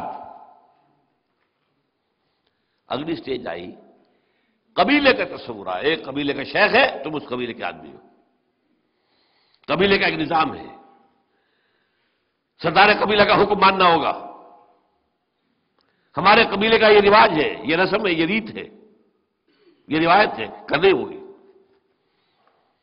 یہ گویا کہ تمدن کی طرف پہلا قدم تھا۔ تمدن، یہ 2 الفاظ ہیں، تہذیب اور تمدن۔ یہاں بات تمدن کی ہو رہی ہے۔ اور میں نے نوٹ جو کرایا ہے، پہلے قدم پر آزادی آزادی، اب یہاں کچھ نہ کچھ جگڑ بند شروع ہو گئے، تمہیں پسند ہو یا نا پسند ہو، you belong to such and such tribe, اور اس کی جو رسم ہے وہ یہ ہے، you have to complete it. اگلا وہ دور آیا، ایک قبیلے نے اپنا شہر بھی بنا لیا، ایک گرد فصیل بھی کھینچ لی، اپنے نظام کو مستحکم کر، ایک قبیلے کی شہری ریاست قائم ہو گئی۔ مکہ ایک قبیلے کی شہری ریاست تھا جب حضور کے جب بعثت ہوئی ہے، وہاں کوئی نہیں رہ سکتا تھا سوائے قرشی کے، یا قرشی کا حلیف، یا قرشی کا غلام، یا قرشی کی امان میں آ جائے تو رہ سکتا ہے مکہ، ورنہ نہیں، ادروائز اس کی کوئی سیفٹی نہیں۔ لیکن پھر اگلی سٹیج آئی، کئی قبیلے ایک جگہ جمع ہو گئے، ہم رہ گئے بھئی یہاں پر۔ اب جب یہ معاملہ ہوا تو سوال پیدا ہو گیا، ایک چیز کا آغاز ہوا، اگر وہ سمجھ لیجئے، کانسیپٹ آف کانسٹیٹیوشن۔ بھئی ہر قبیلہ تو یونٹ ہے، اس کا اپنا سردار ہے، یہ اس کا سردار ہے، اس کا سردار ہے، اپنا اپنا تو نظام ہے۔ آپس میں انٹریکشن کس بنیاد پر ہوگا؟ اگر ایک شہر میں رہنا ہے تو کچھ چیزیں طے کرنی پڑیں گی. آپ حیران ہوں گے کہ مدینے میں، مکہ تو تھا نا ایک شہر ایک قبیلہ، مدینہ 5 قبیلے تھے، 3 یہودی اور 2 اصل عرب، اوس اور خزرج. یہودیوں کا بھی کوئی نظام اپنا تھا، ان کے ہاں سردار بھی تھے اور ان کے ہاں مفتی بھی تھے، علماء بھی تھے، تورات کے ماننے والے بھی. یہاں تو کچھ بھی نہیں تھا. ان کے ہاں یہ طے تھا کہ اگر اوس کا کوئی نوجوان کسی خزرجی کو قتل کر دے گا تو 3 گنا دیت دینی ہوگی، 3 ٹائمز بلڈ منی. اور خزرجی قتل کرے گا اوسی کو تو ودڑ دینی پڑے گی. اب آپ سوچئے کسی اوسی نوجوان کا خون نہیں کھولتا ہوگا، یہ میرا بلڈ جو ہے یہ 1/3 قیمت کا ہے اس خزرجی کے مقابلے میں. But if you have to leave here you have to accept. اس کے بعد اگلی سٹیج آئی، اب امپائرس قائم ہوئی. امپائرس، ایرانین امپائر کئی 100 سال سے، یہ عرب کے شمال میں دو امپائرس تھے کئی 100 سال سے. ادھر ایرانین امپائر، دی سیسنڈ امپائر، اور ادھر دی رومن امپائر. یہ امپائر اب کیا تھے؟ اب فوجیں بنائی گئیں، اب محل کھڑے کیے گئے، فوجیں جو کہ تربیت یافتہ ہیں، مسلح ہیں، فوجی ہیں، اور انہوں نے بادشاہوں نے عوام کی گردنوں پر اپنی بادشاہی کا، اپنی خدائی کا تخت رکھا. ظلم، محنت کرے گا مزارع، ایش کرے گا جاگیردار اور بادشاہ. اور ذرا کسی نے سر اٹھایا فوج سر کو چل جائے گی تمہارا. یہ بیچارہ بیٹھا ہوا اپنے کرگے کے اوپر یہ کپڑا بن رہا ہے اندر، اتنا تمہیں دینا پڑے گا ٹیکس، نہیں لوگے تو کھڑی ہے لیجنڈ، ہمارے رومن لیجنڈز موجود ہیں، ابھی تمہارا سر ختم ہو جائے گا. اب یہ نظام جب یہاں تک آیا ہے تو یوں سمجھیے ظلم کی حد ہو گئی. عام انسان غلام، مقہور، مظلوم، کھانے کو نہیں، پہننے کو نہیں، جاگیرداروں کے گل چھڑے عیش، بادشاہ کے محل، مشرق و مغرب کا نصفانی حسن جمع کر دیا گیا، کنیزوں کی فوجیں موجود ہیں. یہ ہے وہ وقت جب کہ یوں سمجھیے کہ نظام کی سختی جکڑ بندی اپنی انتہا کو پہنچ گئی. کہیں کسی کسانوں نے ریوولٹ کی ختم کر دی گئی، کہیں کسی اور نے ریوولٹ کی ختم کر دی گئی. اول تو اٹھنا مشکل ہوتا تھا. یہ وقت تھا جب کہ اب محمد الرسول اللہ آئے صلی اللہ علیہ وسلم. اور ایک بات نوٹ کیجئے خدا کے لیے، اس کے بعد سے لے کے آج تک انسان کی اصل ضرورت ایک عادلانہ نظام ہے. اس نظام میں ہم جکڑے ہوئے ہیں. آج کا نظام کیا ہے؟ جو آپ کی حکومت طے کر دے گی نصاب وہ پڑھایا جائے گا. آپ تو مجبور ہیں، you wash your hands of your son. آپ داخل کر دیجیے، اس کے بعد آپ کے ہاتھ میں کیا ہے؟ وہ تو جو پڑھائیں گے وہ پڑھے گا. کون بنائے گے ان کے کریکلم؟ کون بنائیں گے ان کے کون نصاب بنائیں گے؟ اب جو دھویا جا رہا ہے ہمارے نصاب کو تقریباً پورے عالم اسلام میں، سب سے بڑھ کر سعودی عرب میں، اسلام کی باتیں نکالو اور یہ تحریک پاکستان نکالو تم اپنے کورسز سے. ریڈ ہسٹری ایز ہسٹری، نہیں کسی آئیڈیالوجی کے حوالے سے مت پڑھو. یہ سارا اب کیا کریں ہم؟ کہاں لے جائیں بچوں کو؟ غاروں میں مت کر دیں. آپ اپنے گھر میں ٹیلی ویژن نہیں لائیں گے، بچہ کہیں باہر جا کے دیکھے گا، اب پٹواڑی کی دکان پر دیکھے گا، دودھ والے کی دکان پر دیکھے گا، پڑوسی کے گھر چلا جائے گا. You can't do it. مجبوری جب تک نظام نہ بدلو. جو شاہ ولی اللہ دہلوی کہتے ہیں جس نظام میں تقسیم دولت کا نظام غلط ہو جائے نتیجہ کیا نکلتا ہے؟ ایک طرف دولت کے انبار ہیں، گلچھرے ہیں، عیاشیاں ہیں، عیش ہیں، بلٹ پروف گاڑیاں ہیں، محل ہیں، اور ایک طرف بھوک ہے، فاقہ ہے. اور بڑا پیارا لفظ استعمال کیا ہے، انسان کی حیثیت بار برداری کے اونٹ سے زیادہ نہیں رہتی، وہ انسان رہتا ہی نہیں، صبح سے شام تک کمر توڑ دینے والی محنت جو کر رہا ہے اور پھر بھی 2 وقت کی روٹی پوری نہیں چل رہی، آپ توقع رکھتے ہیں کہ وہ اللہ سے دوڑ لگائے گا رات کو کھڑے ہو کر؟ خود حضور نے فرمایا کاد الفقر ان یکون کفرا، فقر جو ہے وہ تو کفر تک پہنچا دیتا ہے انسان کو۔ یہ فقر نہیں ہے جو خودکشیاں کروا رہا ہے، یہ فقر ہے کہ نہیں؟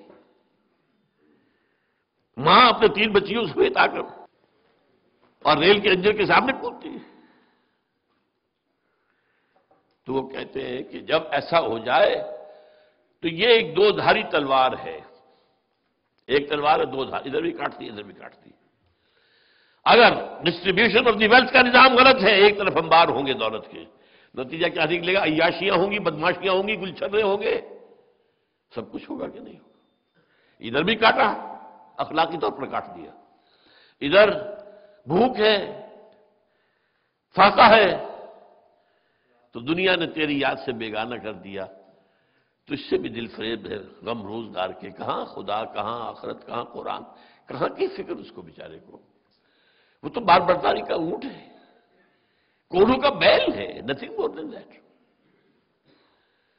میں اسی لیے کہتا ہوں شاہ ولی اللہ دہلوی کے بارے میں جو میں نے کہا تھا، ان کا سوشل تھاٹ بہت ہائٹ پر ہے، بہت ہائٹ پر۔ یہ ہے وہ مسئلہ جب کہ حضور تشریف لائے اور دین حق عطا کیا اللہ نے آپ کے ذریعے سے۔ اب یہ میں نے آپ کو بتایا پہلے بھی، دین حق صرف قرآن پر نہیں بنے گا، الہدا و دین الحق نے، اس میں درمیان میں واو کون سا ہے؟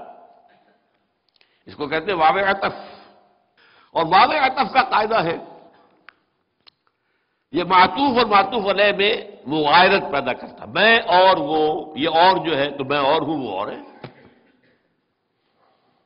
اور تو 2، تو الہدا اور دین حق یہ ایک نہیں ہے، 2 ہے۔ الہدا اس دین حق کی بنیاد اور اس کا ڈھانچہ اور خاکہ سارا سنت رسول سے صلی اللہ علیہ وسلم۔ میں نے بتایا آپ کو نماز کا نظام نہیں بن سکتا بغیر سنت کے اور حدیث کے، اور نظام کیا بنے گا؟ اور جنہوں نے حدیث سے امت کا رخ موڑا ہے، پھیرا ہے، میرے نزدیک بہت بڑے ظالم لوگ تھے، بہت بڑے ظالم لوگ۔ آج بھی فتنہ پھیل رہا ہے، پرویزیت ہو، مشرقیت ہو، یہ سب کیا ہے؟ ہمارے ہاں آج بھی موجود ہے جو اپنے آپ کو اہل قرآن کہتے ہیں، ہم حدیث نہیں مانتے، اہل قرآن، چکڑالویت ہو۔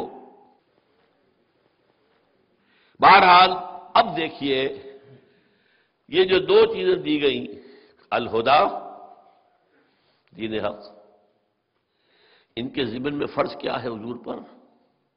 الہدا پہنچاؤ، یہ پہنچانا ہے۔ یا ایھا الرسول بلغ ما انزل الیک من ربک وان لم تفعل فما بلغت رسالتہ، بڑی سخت تنبیہ ہے۔ والعبد عبد وان تعرض والرب رب وان تنزل، کتنے ہی اونچے چلے گئے حضور شب معراج میں، ہیں تو بندے ہی نا۔ فَأَوْحَىٰ إِلَىٰ عَبْدِهِ مَا أَوْحَىٰ، اللہ اے رسول پہنچا دو جو کچھ کہ ہم نے نازل کیا ہے تم پر، اور اگر تم نے کوئی کمی کی تو حق رسالت ادا نہیں ہوگا۔ اور قیامت کے دن ہم پوچھیں گے، سورہ اعراف کی 6 آیت ہے، فَلَنَسْأَلَنَّ الَّذِينَ أُرْسِلَ إِلَيْهِمْ وَلَنَسْأَلَنَّ الْمُرْسَلِينَ، ہم پوچھ کر رہیں گے ان سے بھی جن کی طرف ہم نے اپنے رسولوں کو بھیجا، تم تک ہمارے رسولوں کا پیغام آیا کہ نہیں؟ اور ہم پوچھیں گے ان سے بھی جن رسول بنا کر بھیجا، تم نے ہمارا پیغام پہنچا دیا تھا کہ نہیں؟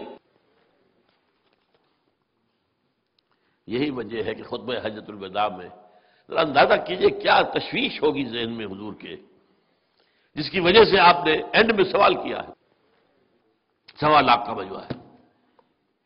الا هل بلغت، 3 دفعہ ایک لفظ دوہرایا آپ نے، ایک طرف دائیں طرف دیکھا، سامنے، پھر بائیں، اور تھوڑے تھوڑے فاصلے پر لوگ کھڑے ہوئے تھے، دائیں بھی بائیں بھی سامنے بھی، وہ ریپیٹ کر رہے تھے، پہنچا رہے 1.25 لاکھ کا مجمع، اور کوئی لاؤڈ اسپیکر تو تھا نہیں۔ آخری سوال، الا هل بلغت، تو میں نے پہنچا دیا یا نہیں؟ جواب میں، اور یہ عام عادت کے خلاف تھا، عام طور پر صحابہ ادب کی وجہ سے اول تو حضور کے سوال کا جواب دینے سے کتراتے تھے، اللہ و رسولہ عالم۔ وہ چلبلے وہ طالب علموں کی طرح نہیں تھے کہ جو استاد کو بھی پڑھانا چاہے، اللہ و رسولہ عالم۔ پھر پوچھتے تھے حضور، تب جواب دیتے۔ یہاں پہلے ہی مرحلے پر 4 جواب دیے ہیں، انا نشہد انک قد بلغت رسالۃ وادیت الامانۃ ونصحت الامۃ وکشفت الغمۃ۔ ہاں حضور، ہم گواہ ہیں، آپ نے حق رسالت ادا کر دیا، حق امانت ادا کر دیا۔ یہ قرآن ہمارے لیے اللہ نے اتارا تھا، آپ کے پاس تو امانت تھا نا۔ امت کی خیر خواہی کا حق ادا کر دیا، اور گمراہی کے اندھیاریوں کے بادل چھانٹ دیے۔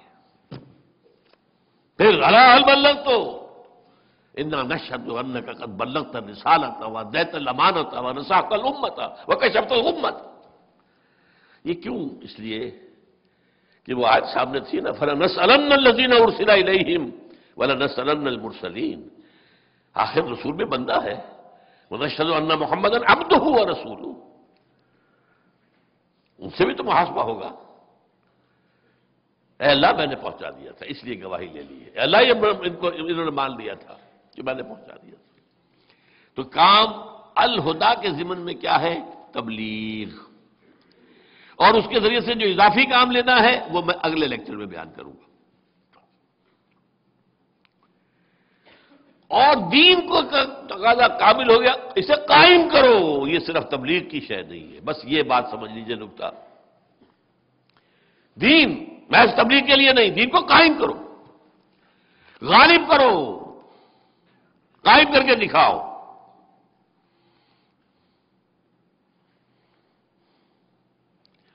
اس لیے کہ ظاہر بات ہے، وہ میں آیتیں آپ کو سنا چکا ہوں۔ سورہ سبا میں فرمایا وما ارسلناک الا کافۃ للناس بشیرا ونذیرا۔ یہ تکمیل رسالت کا وہ پہلو ہے جو میں نے کہا تھا کہ جو قرآن میں اس آیت میں نہیں ہے، علیحدہ آیات۔ وہ آیت کیا ہے؟ آپ کو تمام انسانوں کے لیے بھیجا گیا، اس سے پہلے کوئی رسول نہیں بھیجا گیا۔ حضرت عیسیٰ تک کا حال یہ ہے، وہ تو اپنے حواریین کو بھی روک کر گئے ہیں کہ تمہیں جا کر جنٹائز میں تبلیغ نہیں کرنی، صرف میں تو اسرائیل کے گھرانے کی کھوئی ہوئی بیڑوں کی تلاش میں آیا ہوں، صرف ان میں تبلیغ کروں۔ پہلے اور آخری رسول ہیں محمد صلی اللہ علیہ وسلم، جو پوری نوع انسانی کے لیے بھیجے گئے۔ اور اس کا تعلق کس ارتقاء سے ہے یہ بھی سمجھ لیجئے۔ اس ذہنی فکری ارتقاء سے تعلق ہے، ہدایت کے اندر اضافہ اضافہ اضافہ اضافہ اضافہ، تاں کہ الہدا، کامل ہدایت نامہ۔ تمدن میں غاروں سے لے کر اور امپائرز تک تاکہ دین حق آ گیا۔ یہ جو ہے تقاضا کس کا ہے؟ یہ سائنٹیفک جو ترقی ہوئی ہے، جس کی وجہ سے حضور کے زمانے میں آ کر یہ ممکن ہوا کہ ذرائع رسل و رسائل اتنے تھے کہ ایک دعوت تمام انسانوں تک پہنچ سکتی تھی۔ آج پہنچ سکتی ہے کہ نہیں؟ میں تقریر کر رہا ہوں، آپ کا آڈیو بن رہا ہے، ویڈیو بن رہا ہے، کہیں سے کہیں پہنچ جائے گا۔ آج بھی اس وقت بھی نہ معلوم کہیں لوگ کیا کیا سن رہے ہوں، اللہ عالم، پہنچتے کہ نہیں؟ تو یہ جو ایک سوشل سائنسز سائنٹیفک ڈیولپمنٹ ہوئی ہے، ایک ذہنی اور فکری فلسفیانہ ڈیولپمنٹ، ایک تمدن کا ارتقاء اور ایک سائنسی ارتقاء، جس کی وجہ سے اب یہ گلوب کیا ہے؟ گلوبل ولیج بن گیا ہے، اب یہ ایک شہر بن گیا ہے۔ یہ ملک جو ہے، یہ دنیا سکڑ کر کیا ہو گئی ہے؟ Global village. اس لیے آپ کی رسالت ہے کہ جو پوری نوع انسانی کے لیے ہے۔ وما ارسلناک الا رحمۃ للعالمین، سورہ انبیاء میں فرمایا، سورہ اعراف میں فرمایا اے نبی کہہ دیجئے یا ایھا الناس انی رسول اللہ الیکم جمیعا، میں تم سب کی طرف اللہ کا رسول ہوں۔ اور سورہ صف کے ساتھ جڑواں سورت ہے سورہ جمعہ، یہاں مرکزی آیت کیا ہے؟ هو الذی ارسل رسولہ بالہدی ودین الحق لیظہرہ علی الدین کلہ، علی الدین کلہ، پورا دین۔ اس میں -1 -2 نہیں ہو سکتا، ٹوٹل دین۔ یہ دین ہمارا ایک پیکج ہے، لیو اٹ اور ٹیک اٹ، لینا ہے تو پورا، ادخلوا فی السلم کافہ، دین غالب کرو پورا کا پورا، لیظہرہ علی الدین کلہ، پورے دین کو غالب کرو، پورا نظام اس کے تحت ہو، سیاسی نظام اس کے تحت ہو، معاشی نظام اس کے تحت ہو، سود کی بیعت کرنی ہو، جوئے کی بیعت کرنی ہو، شراب بنانا اور بیچنا اور بالکل ختم کیا جائے، سیکس کو ذریعہ بنانا کمائی کا ختم کیا جائے، سیکس میں اشتعال پیدا کر کے یہ اشتہاروں ہی کے اندر عورتوں کی تصویریں دے دے کر جو ہے اس کو بھی ذریعہ بنایا جا رہا ہے، کیا ہے یہ؟ ان سب کے اوپر پابندی ہوگی، پھر عفت اور انسان کی خاندانی زندگی کی مضبوطی، یہ تیسری بات ہوگی، کرنا ہوگا۔ لیکن یہ جو سورہ جمعہ میں آئی ہے مرکزی آیت، وہ کیا؟ یہ ہمارا اگلے اتوار کا موضوع ہے اصل میں۔ هو الذی بعث فی الامیین رسولا منہم یتلو علیہم آیاتہ ویزکیہم ویعلمہم الکتاب والحکمہ وإن كانوا من قبل لفی ضلال مبین وآخرین منہم لما یلحقوا بہم۔ حضور کی بعثت کے 2 حصے ہیں، آپ کی بنیادی بعثت یہ ہے امیین کی طرف، اسی لیے ان کی کتاب میں یہ قرآن ہے، ان کی زبان میں یہ قرآن ہے۔ یہ جو امی تھے، یہ جو بنی اسماعیل تھے، حضرت اسماعیل کی اولاد، تقریباً تمام مشرکین عرب اسی میں سے تھے۔ یہ ہے اصل نیوکلیس، جس کو میں کہا کرتا ہوں امت کی تشکیل میں، جیسے ایٹم کا سٹرکچر آپ کو معلوم ہے، بیچ میں نیوکلیس ہے، اس میں پروٹونز ہیں اور شاید کچھ نیوٹرونز ہوتے ہیں، اور چاروں طرف چکر جو لگا رہے ہیں الیکٹرونز۔ تو اس کا نیوکلیس کیا ہے؟ یہ امت عرب، اور اس کے بعد ایرانی آ گئے، بربر آ گئے، ہندی آ گئے، ترک آ گئے، یہ گویا کہ الیکٹرونز ہیں۔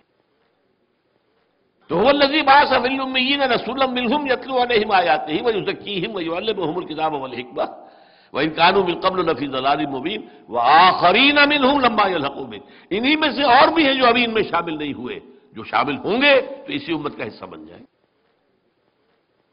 اس حوالے سے تکمیل رسالت کے اب 2 پہلو ہو گئے۔ نمبر 1، آپ پر رسالت کا یہ حق ہے کہ دین کو غالب کر کے دکھائیں، تاکہ یہ نہ ہو کہ دنیا کہ ہاں یہ بات تو بہت اچھی ہے، یہ ہونے والی نہیں ہے، امپریکٹیکیبل ہے۔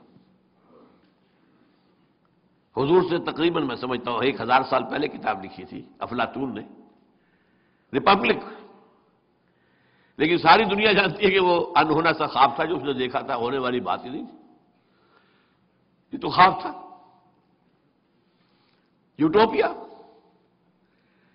تو حضور نے بھی جو باتیں کہی تھی اگر کر کے نہ دکھاتے تو کہتے ہیں ہونے والی بات نہیں، شاعری ہے۔ سید القوم خادمہم، قوم کا سردار تو خادم ہوتا ہے، وہی بہت اچھا شعر کہا، بڑی عمدہ بات ہے، لیکن کہاں ہو سکتا ہے؟ امپاسبل۔ قوم کا سید اور خادم ہو، امپاسبل۔ قوم کا سردار ہو اور ایک غریب عورت اس کے بچوں کے لیے آٹے کی بوری اپنے کندھے پر لاد کے وقت لا رہا ہو۔ Is it imaginable? Is it imaginable? لاکھوں مربع میل کے اوپر حکم جس کا چل رہا ہے، وہ بیت المقدس کا سفر کر کے جا رہا ہے، اور وہ بھی سرکاری وزٹ ہے، کوئی کسی کو علاج کے لیے نہیں جا رہا، کسی بیٹے کی کانووکیشن میں شرکت کے لیے نہیں جا رہا، معاذ اللہ۔ وہاں سے ریکویسٹ آئی آپ یہاں آئیں گے تو یہ بیت المقدس جو ہے فتح ہو جائے گا، یروشلم فتح ہو جائے گا۔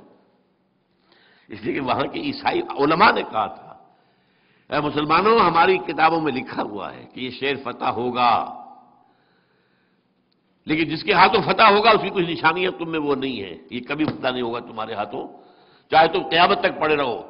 اس لیے کہ یروشلم کی فصیلیں بہت اونچی تھیں، اندر سے سیلف سفیشینٹ، پانی اور ہر چیز موجود۔ تو ابو عبیدہ بن الجراح رضی اللہ تعالیٰ عنہ، امین هذه الامہ، ان کی گئی ہے ریکویسٹ، دارالخلافہ آپ تشریف لائیں تو یہ شہر فتح ہو جائے گا۔ یہ سفر کیا ہے 700 میل کا سفر، 1 اونٹ اور 1 خادم ساتھ ہے، کوئی خدم و حشم نہیں، کوئی باڈی گارڈ نہیں، کچھ نہیں۔ اور چونکہ اسی پر راستے کا راشن بھی ہے تو وقت پہ 1 آدمی بیٹھ سکتا ہے، 1 منزل، خلیفہ اوپر بیٹھا ہے، اور خادم آگے چل رہا ہے نکیل پکڑ کر. اگلی منزل خادم اوپر بیٹھا ہے اور خلیفہ آگے چل رہا ہے نکیل پکڑ کر. Can you believe it? ہمیں عظمت کا احساس ہوا جب معلوم ہوا کہ چو ان لائی کی بیٹی بھی سائیکل پر جاتی تھی کالج، یا عبد الجوان ناصر کا بیٹا یا بیٹی بھی جاتی تھی اسی طرح. ٹھیک ہے، یہ بھی اچھی بات ہے. جب مجھے معلوم ہوا تھا ہندوستان کا وہ جو ریلوے کا منسٹر تھا لال بہادر شاستری، جب وہ مرا ہے تو میں حیران ہوا. اٹ واز ڈسکلوزڈ، اس کا کوئی گھر پورے انڈیا میں نہیں تھا. سوال پیدا ہوا کہ اب اس کی بیوی بیوہ ہو گئی، کہاں جائے؟ اور اس کی بیوی اپنے ہاتھ سے جو ہے کھانا پکاتی تھی. اور جب ہارٹ اٹیک ہوا ہے شاستری کو تاشقند میں، تو اس نے وہاں سے ٹیلی فون پر جو بات کی ہے وہ ماتا جی سے کی ہے، بیوی سے نہیں کی. لیکن یہ ساری بلندیاں ان سب کو جمع کر لیجئے، کیا عمر کے آس پاس بھی آئیں گے؟ یہ کارنامہ کر کے دکھایا محمد رسول اللہ صلی اللہ علیہ وسلم. اس کو قائم کرو اور دنیا پر حجت قائم کر دو کہ ہاں جاس دین یہی ہے، حق یہی ہے، نظام یہی ہے. اسی میں انسان کی فلاح ہے، اسی میں اس کی بہبود ہے، اسی میں اس کی اخلاقیات کی بلندی ہے، اسی میں اس کی تہذیب کی مضبوطی ہے، اسی میں اس کے تمدنی کے تقاضے پورے ہو سکتے ہیں. اچھا، اب امت پر جو مظہر ہے اس تکمیل امت نبوت اور رسالت محمد کی، وہ کیا ہے؟ حضور کو بھیجا گیا پوری نوع انسانی کے لیے. جب تک پورے عالم انسانیت پر اللہ کا دین اسی طرح غالب نہیں ہوتا، آپ کا مقصد بعثت پورا نہیں ہوا. عام آدمی کو کہے گا آپ میری بات پہنچا دیں گے بغیر اس کے وضاحت کے، تو شاید وہ مجھے قتل کرنے پر آمادہ ہو جائے. حضور کا بعثت مقصد پورا نہیں ہوا، ایک درجے میں پورا ہو گیا. جزیرہ نما عرب پر اللہ کے دین کا غلبہ مکمل ہو گیا. اگر تو صرف عرب کے لیے آئے ہوتے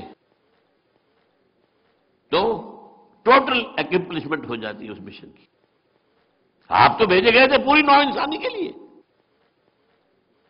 جب تک پوری نوع انسانی تک وہ ہدایت نہ پہنچے اور پھر اس کے اوپر وہ نظام قائم نہ ہو، اس وقت تک تو وقت فرصت ہے کہاں، کام ابھی باقی، نور توحید کا اتمام ابھی باقی ہے. یہ اگر اقبال نے کہا تھا آج سے تقریباً 100 سال پہلے، تو ظاہر باتیں سوچیے اور کرنے کی بات ہے. یہ کام کرنا ہے اس امت کو، اور جب تک وہ یہ کام پورا نہیں کرتی، ہاں کرے، کوشش کرے، نہ کر سکے کوئی بات نہیں، اللہ کے رسول خرو ہو جائے گا. کرتا ہی نہیں تو اس کا کوئی تعلق حضور کے ساتھ نہیں ہے. نوٹ کر لیجیے. وہ اپنی جگہ امتی بنا پھرتا ہو،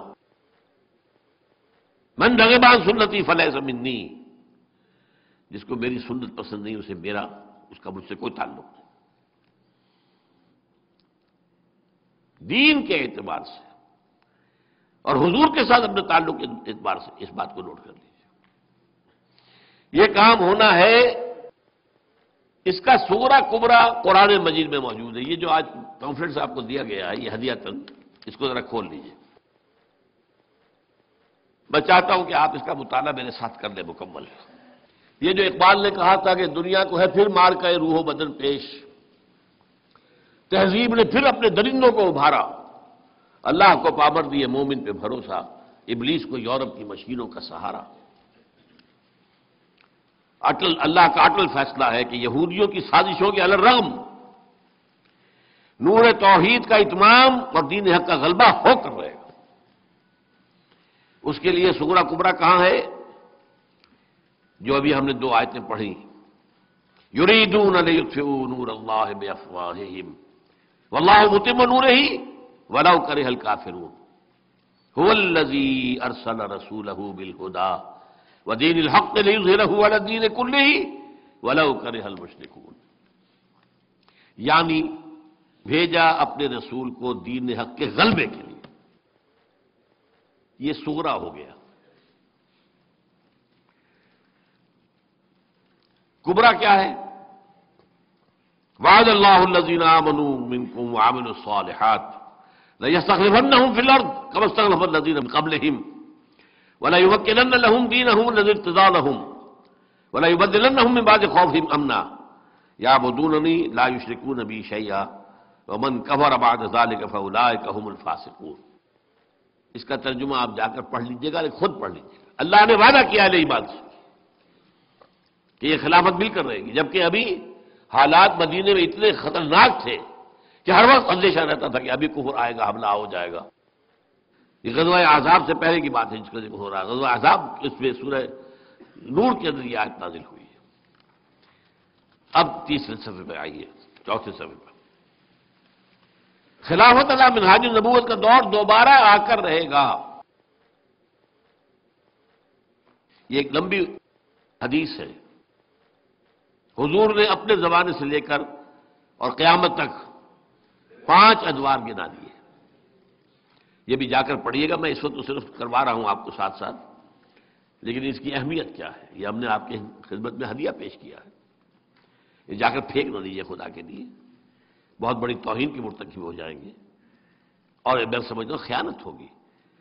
ان پر ظاہر بات ہے تنظیم کے کارکنوں کے پیسے خرچ ہوئے ہوئے، ایسے تو نہیں چھپتی، تو اس کا حق ادا کیجیے. پہلا دور دور نبوت. حضور نے کہا میں رہوں گا جب تک اللہ چاہے گا، پھر دور نبوت ختم. پھر خلافت علی منہاج النبوت کا دور آئے گا، وہ بھی رہے گا جب تک اللہ چاہے گا، پھر ہٹا لے گا، اٹھا لے گا. پھر ظالم بادشاہت کا زمانہ آئے گا. بنو امیہ، بنو عباس، یہ کون تھے؟ حادثہ کربلا کب ہوا؟ واقعہ ہررا کب ہوا؟ میں اشارے کر رہا ہوں صرف. پھر غلامی والی بادشاہت کا دور آئے گا. اس سے مراد میں نہیں سمجھتا کہ اس وقت کیا سمجھی گئی ہو، آج سمجھ میں آتی ہے. کولونیل رول، کہیں انگریز ہمارا بادشاہ، ہماری ملکہ کون تھی؟ ملکہ وکٹوریہ. اس سے پہلے کم از کم مسلمان تو تھے بادشاہ، اچھے بھی تھے برے بھی تھے، ٹھیک ہے، بہت برے بھی تھے بہت اچھے بھی تھے، لیکن یہ تھے تو مسلمان، نام لیوا تو تھے محمد کے صلی اللہ علیہ وسلم.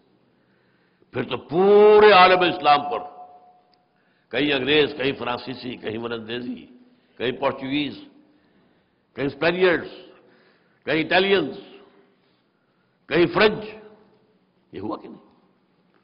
اس کے بعد فرمایا ثم تکون خلافت علی منہاج النبوۃ. پھر 5واں دور آئے گا دوبارہ جس میں اللہ کی خلافت قائم ہوگی. یہ وقت آنے والا ہے. یہ خبر کس کی دی ہوئی ہے؟ محمد رسول اللہ صلی اللہ علیہ وسلم. مسند احمد کی روایت ہے نعمان بن بشیر رضی اللہ تعالیٰ عنہ سے. یہ تو آیا زمانے کے اعتبار سے 1 2 3 4 5، 1 2 دوسرا تیسرا چوتھا، 4 گزر چکے ہیں. اس وقت انسان کہاں ہے؟ چوتھے اور 5ویں کے درمیان ہے. چوتھا دور کولونیلزم ایک اعتبار سے ختم ہو چکا ہے. انگریز چلا گیا، فرانسیسی چلے گئے، اسپینیئرز چلے گئے، اٹالینز چلے گئے، ولندیزی چلے گئے، پورچوگیز چلے گئے. ایک اعتبار سے گئے. ایک اعتبار سے اب اثر نو ایک نیا مالیاتی شکنجا کسا جا رہا ہے پوری نوع انسانی پر. یہ IMF، world bank, multi nationals, trips. اب اس کی وضاحت میں نہیں جا سکتا اس وقت. ایک طرف مغرب جو ہے شیطان اور یہودیوں کی زیر قیادت، اصل قیادت یہودی کی، میدان میں قیادت امریکہ کی. پیچھے اصل طاقت، پلانر، نقشہ دینے والا، پروگرام دینے والا یہودی. اب جو آنے والا دور ہے وہ اپنے یہودی چاہتے ہیں ہمارا مالیاتی شکنجا پوری دنیا کو کس لے اپنے اندر، بس امریکہ چاہتا ہے ہمارا جو یہ قبضہ ہے دنیا پر مکمل ہو جائے.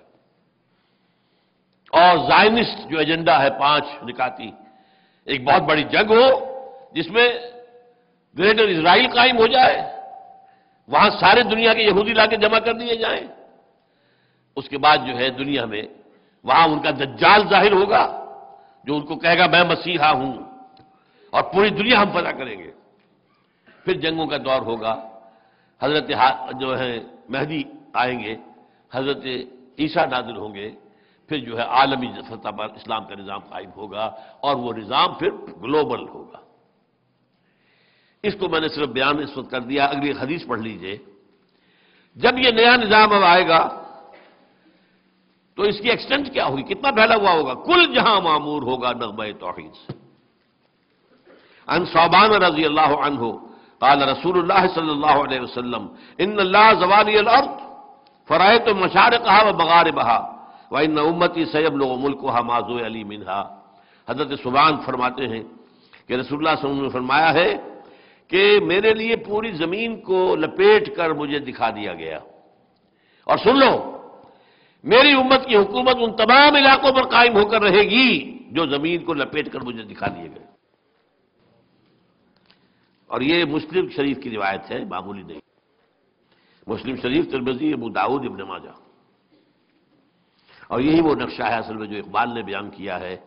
آسماں ہوگا سحر کے نور سے آئینہ پوش، اور ظلمت رات کی سیما پا ہو جائے گی. پھر دلوں کو یاد آ جائے گا پیغام سجود، پھر جبیں خاک حرم سے آشنا ہو جائے گی. آنکھ جو کچھ دیکھتی ہے لب پہ آ سکتا نہیں. محو حیرت ہوں کہ دنیا کیا سے کیا ہو جائے گی. شب گریزاں ہوگی آخر جلوہ خورشید سے. یہ چمن معمور ہوگا نغمہ توحید سے. گلوبل اللہ تعالیٰ کی حکمت. اور ایک اور حدیث اسی موضوع کی پڑھ لیجئے. عن المقداد رضی اللہ عنہ انہ سمع رسول اللہ صلی اللہ علیہ وسلم یقول لا يبقى على ظهر الارض بیت مدر ولا وبر الا ادخله الله کلمۃ الاسلام بعز عزیز وذل ذلیل اما يعزهم فيجعلهم من اهلها او يذلهم فيدينون لها قلت فيكون الدين كله لله. مقداد ابن اسود فرماتے ہیں رضی اللہ تعالی عنہ، حضور نے فرمایا زمین پر کوئی گھر نہیں بچے گا، نہ اینٹ گارے کا بنا ہوا، نہ خیمہ جو جانوروں کے کمبلوں سے بنایا جاتا ہے، جس میں اللہ اسلام کے کلمے کو داخل نہ کر دے. لا يبقى على ظهر الارض. زمین پر دو ہی طرح کی بستیاں ہیں نا، یا نوبیڈز ہیں، وہ اپنے جو ہے خیمے اٹھائے پھرتے ہیں، جہاں جہاں دیکھی کہ گھاس واس ہے خیمے گاڑ لیے بیٹھ گئے. یا پھر جو ہے آپ کو معلوم ہے پوری طرح سے آبادیاں ہیں، شہر ہیں. نہ کوئی شہر کا کوئی گھر بچے گا، نہ کوئی کسی ویران کے اندر جو ہے لگنے والا خیمہ بچے گا جس میں اللہ کا کلمہ داخل نہ ہو جائے. اور اس داخلے کے دو راستے ہوں گے، بعز عزیز و ذل ذلیل. یا تو صاحب عزت کے اعزاز کے ساتھ اور یا ذلیل کی ذلت کے ساتھ. اور وہ کیا ہوگا؟ یا تو اللہ تعالیٰ اس خیمے والے گھر والے کو اسلام کی توفیق دے دے گا تو اس کے گھر میں کلمہ اسلام داخل ہوگا، لیکن اس کا بھی اعزاز ہوگا. وَلِلَّهِ الْعِزَّةُ وَلِرَسُولِهِ وَلِلْمُؤْمِنِينَ وَلَكِنَّ الْمُنَافِقِينَ لَا يَعْلَمُونَ. عزت اہل ایمان کا حق ہے. اور یا پھر وہ مغلوب ہوگا اور اسے وہ کام کرنا پڑے گا یود الجزیۃ یدیم وہم صاغرون، چھوٹے بن کر رہے. غلبہ اسلام کا ہوگا، اس کے نیچے وہ یہودی رہے، عیسائی رہے، جو چاہے رہے. اچھا، اس سے پہلے کا ایک مرحلہ ہے، اب یہ آخری میری گفتگو ختم ہو رہی ہے. اس سے پہلے کا مرحلہ یہ ہے کہ دنیا میں یہ جو ہے سیکنڈ فیز تھا جو میں نے بیان کیا ہے، جس میں حضرت مہدی کا ظہور ہے، گریٹر اسرائیل کا قیام ہے، پھر حضرت عیسیٰ کا آنا ہے. گریٹر اسرائیل کا گریٹر گریو یارڈ بننا ہے، پھر یہودی ختم ہو جائیں گے. حضرت عیسیٰ عیسائیت کو ختم کر دیں گے، عیسائیت اسلام میں ضم ہو جائے گی، پھر پوری دنیا میں اسلام کا غلبہ ہوگا. پہلا فیز جو ابھی چل رہا ہے اس کو جان لیجئے، یہ ہمارے لیے بڑا سخت اور کڑوا ہے. ابھی ہم پر اللہ کے عذاب کی کوڑے برسنے والے، خاص طور پر عالم عرب پر، اس لیے کہ ان پر اللہ کی رحمت بہت بڑی تھی. اللہ نے انہیں بہت اونچا مقام دیا. وہ حضور کی امت میں سے محمد عربی تھے، عربی النسل، محمد عربی. اب اس سے بڑی فضیلت کیا ہوگی جو انہیں حاصل ہو گئی. اور نمبر دو، دائمی فضیلت، ان کی زبان میں اللہ کا کلام موجود ہے.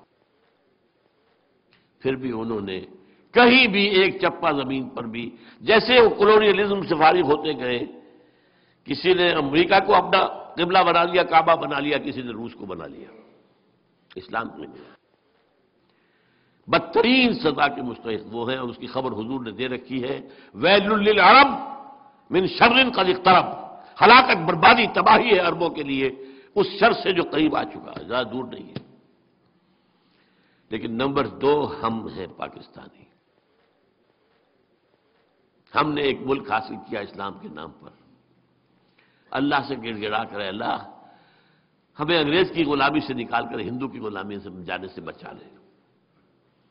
کوئی آثار نہیں تھے، کوئی ہمارے اندر طاقت نہیں تھی، کوئی ہماری حیثیت نہیں تھی، کوئی ہمارا پشت پناہ نہیں تھا۔ برطانوی حکومت چونکہ لیبر کی تھی، وہ ہمارے خلاف تھی۔ ماؤنٹ بیٹن چیلا تھا گاندھی کا، اور ماؤنٹ بیٹن کی بیوی کے ناجائز تعلقات تھے نہرو کے ساتھ۔ یہ تو حالات، قائد اعظم محمد علی جناح سے ایٹلی نفرت کرتا تھا۔ پھر یہ کہ ہندو کتنی بڑی تعداد میں، صنعتکار وہ، سرمایہ دار وہ، کاروبار اس کے پاس، تعلیم میں وہ بہت آگے، انگریزوں کی ملازمت میں کہیں زیادہ آگے مسلمان سے نکلا ہوا۔ لیکن اللہ نے یہ ہمیں ملک دیا۔ اس کا ذکر ہے سورہ اعراف کے اندر کہ حضرت موسیٰ سے کہا تھا بنی اسرائیل نے، اے موسیٰ ہم پر تو آپ کے آنے سے پہلے بھی ظلم ہوتے تھے، آج بھی ہو رہے ہیں، ہمارا حل تو نہیں بدلا۔ فرمایا عسیٰ ربکم ان یہلک عدوکم، فرمایا ہو سکتا ہے، قریب ہے، تمہارا رب تمہارے دشمن کو ہلاک کر دے گا، اور پھر وَيَسْتَخْلِفْكُمْ فِي الْأَرْضِ، تمہیں زمین میں خلافت دے گا، فَيَنْظُرَ كَيْفَ تَعْمَلُونَ، پھر دیکھے کہ تم کیا کرتے ہو۔ اس امتحان میں ہم پڑے ہوئے ہیں آج سے 62-63 سال پہلے سے۔ اب کیا کیا ہم نے؟ کہاں ہے وہ اسلام؟ نماز روزے والا اسلام تو ہے، وہ کہاں نہیں؟ وہ تو ہندوستان میں بھی ہے، وہ تو امریکہ میں بھی ہے، کہاں نہیں ہے؟ وہ اسلام ہے، وہ نظام، وہ دین حق کہاں ہے؟ وہ سید القوم خادمہم کہاں ہے؟ یہاں تو سید القوم سب سے بڑے ہیں، ان میں سے جھوٹے وہ ہیں، جو سب سے بڑے وعدہ خلاف ہیں وہ سید القوم ہے، جو سب سے بڑے غبن کرنے والے وہ سید القوم ہے۔ تو واقعہ تو یہ ہے کہ ہم مستحق ہو چکے ہیں، ہم بھی عذاب الہی کے عربوں کی طرح۔ لیکن یہ ہے کہ میں اس سلسلے میں چند باتیں عرض کر دوں۔ میرے اوپر بہت سے انوار آئے ہیں۔ ابتدا میں مجھے یقین تھا کہ پاکستان اسی نقشے کے تحت اللہ نے بنایا ہے اور یہی سے نظام خلافت کا آغاز ہوگا، چونکہ حضور نے یہ فرمایا ہے جب مہدی ظاہر ہوں گے عرب میں، یہ حدیث پڑھ لیجئے آپ اس کو صفحہ 7 پر، عن عبداللہ بن الحارث رضی اللہ عنہ قال قال رسول اللہ صلی اللہ علیہ وسلم یخرج الناس من المشرق یوقعون للمہدی یعنی سلطان نہیں، جب مہدی کا ظہور ہوگا عرب میں تو ایک مشرقی ملک سے فوجیں آئیں گی جو اس کی حکومت کو قائم۔ اب ظاہر بات ہے پاکستان اسی مشرق کے اندر تو ہے نا، افغانستان بھی ہے، بھارت بھی ہے اور ایران بھی ہے، لیکن جہاں سے بات چلی کہ پاکستان کا مطلب کیا، لا الہ الا اللہ، وہ تو ایک ہی ملک تھا نا۔ لہذا اور اس سے پہلے کی بھی یہ میں بیان کر چکا ہوں بہت سی چیزیں، اس وقت میں تفصیل میں نہیں جا سکتا۔ مجھے یقین تھا کہ یہیں سے انشاءاللہ وہ نظام قائم ہوگا اور پھر یہیں سے فوجیں جائیں گی حضرت مہدی کی حکومت قائم کرنے کے لیے۔ اور وہ کیوں، وہ بھی مجھ پر واضح ہے۔ عرب کھوکھلے ہو چکے ہیں، ان میں دم نہیں ہے، پیسہ ہے، عیاشیوں نے کھوکھلا کر دیا، لہذا ان کے اندر یہ ہمت نہیں ہے کہ وہ کھڑے ہوں اور یہودیوں سے جنگ کر سکیں۔ اگر کر سکتے ہوتے تو اب تک کبھی کا کبھی اسرائیل کو اٹھا کر پھینک دیا ہوتا میڈیٹرینین کے اندر، نہیں ہے، بالکل نہیں ہے۔ یہ کسی اور طرف سے فوجیں جائیں گی۔ اور علامہ اقبال نے ہی چونکہ ایک شعر یہ کہا ہے، خضر وقت از خلوت دشت حجاز آیت بروں، کارواں زیں وادی دور و دراز آیت بروں۔ خضر وقت حضرت مہدی عرب کے ریگزار میں اپنی خلوت سے باہر آئیں گے۔ اس میں شیعوں کا عقیدت بھی آ گیا اور سنیوں کا بھی۔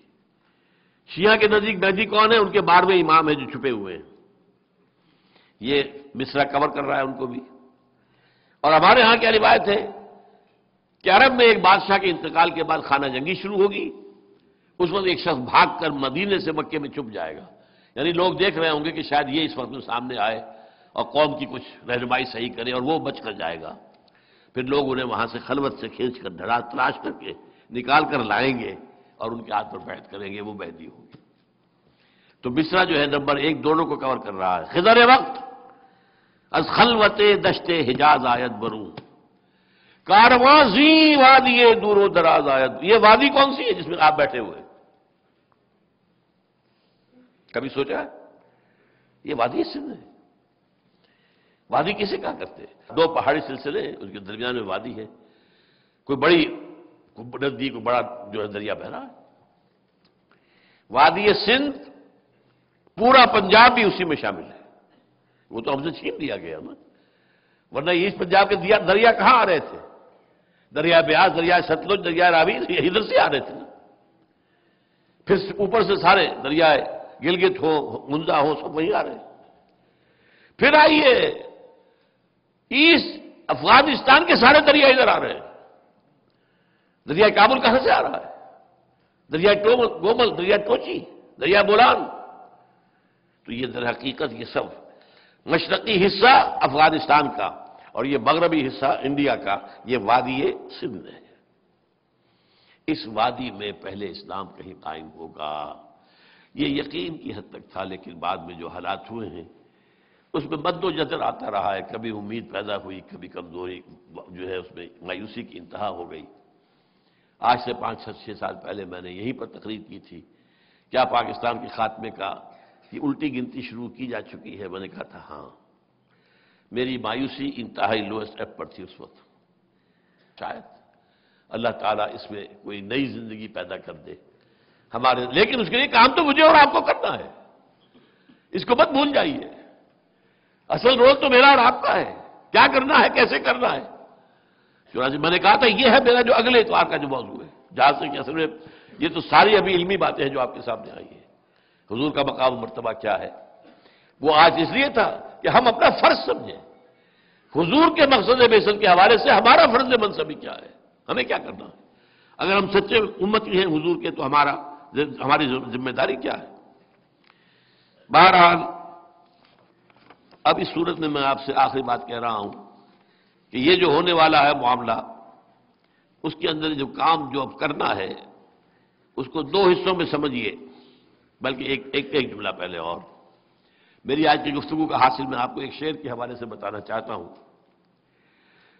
حضور کی سیرت پر جب جلسے ہوتے ہیں تو آپ کی زلفوں کی تعریف، آپ کی آنکھوں کی تعریف، آج مجھے بڑی خوشی ہوئی، حفیظ طیب صاحب کی جو میں نے نعت سنی ہے وہ بڑی پاکیزہ نعت تھی، بہت عمدہ نعت، جس میں کوئی غلو نہیں ہے، کوئی عقیدت اپنی جگہ، محبت اپنی جگہ، غلو نہیں، لا تغلو فی دینکم۔ یہ غلو دین ہی تو تھا نا جس نے عیسائیوں نے حضرت عیسیٰ کو خدا کا بیٹا بنا لیا، اور جو میں نے آپ سے عرض کیا میرا گمان یہ ہے کہ ہندوؤں نے ابراہیم کو خدا بنا لیا، برہما بنا لیا، ہندوؤں کی ایک نسل نے، سب نہیں لوگ۔ تو بہرحال اس غلو سے بچتے ہوئے حسن یوسف دم عیسیٰ ید بیضا داری، آنچ خوبہ آمد آرند تو تنہا داری۔ بڑا پیارا شعر ہے۔ اے نبی، آپ کو اللہ نے حضرت یوسف والا حسن عطا کیا، اور حضرت عیسیٰ پھونک مارنے سے جو نتیجہ نکلتا تھا، اور ید بیضا حضرت موسیٰ والا، تمام نبیوں کو اللہ نے جو کمالات دیے، آپ کی ذات مبارکہ میں وہ سارے کمال جمع ہیں۔ ٹھیک، اب حدیث سنیے، تمام انبیاء اور رسولوں نے جو تکلیفیں برداشت کی ہے، میں نے تنہا وہ سب برداشت کی۔ یہ کوئی بیان کرتا ہے؟ کبھی اس کا ذکر آتا ہے؟ 3 سال کی نظر بندی اور فاقوں کی وہ انتہا، کچھ کھانے کو نہیں ہے، بچے بلک رہے ہیں اور سوکھے چمڑے ابال کر اس کا پانی ان کے منہ میں ڈالنے کے سوا کچھ نہیں کھانے کو۔ 3 ایئرس طائف میں پتھرا ہوا ہے، جس میں جو ہے زخمی ہوا ہے، دامن احد میں دندان مبارک شہید ہوئے ہیں، اتنا خون گیا ہے کہ آپ بے ہوش ہو کر گر گئے اور خبر اڑ گئی کہ آپ کا انتقال ہو گیا۔ لیکن اس میں اصل بات کیا تھی، یہ تو بات بعد میں آئے گی ہماری۔ یہ حجت ہے اس امت پر۔ اللہ کر سکتا تھا کہ حضور کے پاؤں میں کانٹا لگنا چبھتا اور انقلاب آ جاتا کسی کو، ڈو اٹ۔ اور وہ محبوب رب العالمین تھے۔ کوئی چاہے گا کہ اپنے محبوب کے پاؤں میں کانٹا چبھا ہوا دیکھے؟ اور وہ کر سکتا تھا، نہیں کیا۔ کیوں نہیں کیا؟ آج تو اللہ کا رسول ہے، آئندہ یہ کام اس امت کو کرنا ہے۔ امت کے لیے معجزے نہیں آئیں گے، رسول کے لیے آ سکتے تھے، نہیں آئے، تاکہ حجت قائم ہو جائے۔ تمہیں بھوکے رہنے کا خوف ہے تو میری بھوک نہیں تم نے دیکھی؟ اگر غزوہ احزاب میں صحابہ نے اپنے پیٹوں پر پتھر باندھے ہوئے تھے اور آ کر جب کہا حضور اب تو ناممکن ہو گیا ہمارے لیے، کھڑا ہونا مشکل ہے، دیکھیے اپنے پتھر باندھ کر اپنے پیٹوں کے ساتھ کس کر اپنی چادروں سے اپنے آپ کو کھڑا کیا ہوا ہے، اپنا کرتا اٹھا کر دکھایا، 2 پتھر بندھے ہوئے۔ یہ سب اس لیے کیا بات ہے؟ بنی اسرائیل زیادہ پیارے تھے؟ ذرا بھوک لگی، من و سلوہ اتر آیا، دھوپ لگی تو اوپر جو ہے سائبان چل رہا ہے بادلوں کا، سمندر راستہ روک رہا ہے، پاٹ دیا اسے ایک ضرب سے۔ پیاس لگی ہے، ایک ضرب سے 12 چشمے، ایک ضرب سے، تاکہ ہر قبیلے کا اپنا علیحدہ علیحدہ چشمہ ہو جائے، لڑے نہ پانی پر۔ کہیں پانی پینے پلانے پہ جھگڑا اور کہیں گھوڑا آگے بڑھانے پہ جھگڑا۔ قبائلی زندگی میں تو یہ ہوتا، یہاں نہیں آیا۔ اللہ کی مدد آئی ہے، اب بھی آئے گی۔ اللہ کی مدد کا دروازہ بند نہیں ہے، but you have to qualify for that. اللہ پہلے ٹھوک بجا کر دیکھ لیتا ہے یہ واقعی does he really mean business, do they really mean business, وہ قربانیاں دینے کو تیار ہیں، امتحانات میں سے گزرنے کو تیار ہیں، تب پھر اللہ کی محنت، اللہ کی۔ یہ تو قرآن مجید میں بھی آیا ہے کہ جب وقت سخت ہوا اور وقت کے رسول اور ان کے ساتھی پکار اٹھے متی نصر اللہ، تب کہا کہ الا ان نصر اللہ قریب، اب اللہ کی نصرت آیا چاہتی ہے۔ تو نصرت تو آئے گی، لیکن یہ ہے کہ اس کے لیے تیار ہونا ہوگا، سختیاں جھیلنے کے لیے، مشکلات برداشت کرنے کے لیے، اپنا تن من دھن دینے کے لیے، جانیں دینے کے لیے۔ سینکڑوں صحابہ کی جانیں گئی ہیں، ایک صحابی کی جان کی قیمت ہمارے لاکھوں لوگوں کی جانوں کی قیمت سے بڑھ کر ہے۔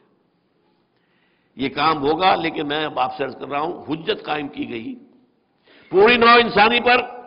دیکھو یہ نظام ہم نے قائم کر دیا تھا، اور یہ ہسٹوریکل ایرا ہے، یہ کہ پرانی کہانیاں نہیں ہیں، یہ کوئی فیری ٹیلز نہیں ہے، it's a recent past 1400 years ago, اور ایک ایک چیز پوری طرح لکھی ہوئی، منضبط، کنٹرول میں، ریکارڈ میں، اور ایک حجت امت پر قائم کی۔ اس مشن کی تکمیل اب تمہارے ذمہ ہے نا۔ میرے ہاتھوں اللہ نے جزیرہ نما عرب میں اللہ کے دین کو غالب کر دیا، میں نے تم تک قرآن کی دعوت پہنچا دی۔ My mission in a way has been accomplished, تمہاری حد تک اور جزیرہ نما عرب کی حد تک۔ بقیہ مشن میں تمہارے حوالے کر رہا ہوں، اٹس ناؤ یور ڈیوٹی۔ وہ بھاری بوجھ جو میرے کندھے پر آیا تھا، سنلقی علیک قولا ثقیلا، آج تم پر منتقل ہو گیا ہے۔ اب جو کام کرنا ہے میں آپ سے عرض کر دوں، یہ کام کیسے ہوگا؟ ویسے تو میں نے اس پر کتاب لکھی ہوئی ہے، منہج انقلاب نبوی، 400 سے زیادہ، شاید اس سے زیادہ کی کتاب ہے۔ میں ان 2 اتواروں میں اس کو 2 بڑے حصوں میں تقسیم کر کے بیان کروں گا۔ سب سے مشکل کام ایک جماعت کا بنانا ہے۔ جوش میں آ کر لوگ گولیاں کھا لیتے ہیں سینہ کھینچ کو کھول کر، جوش میں، لیکن مسلسل محنت، اس میں گھلنا، اس کے لیے تیار نہیں، خصوصاً ڈسپلن، نظم کی پابندی، سموتاج،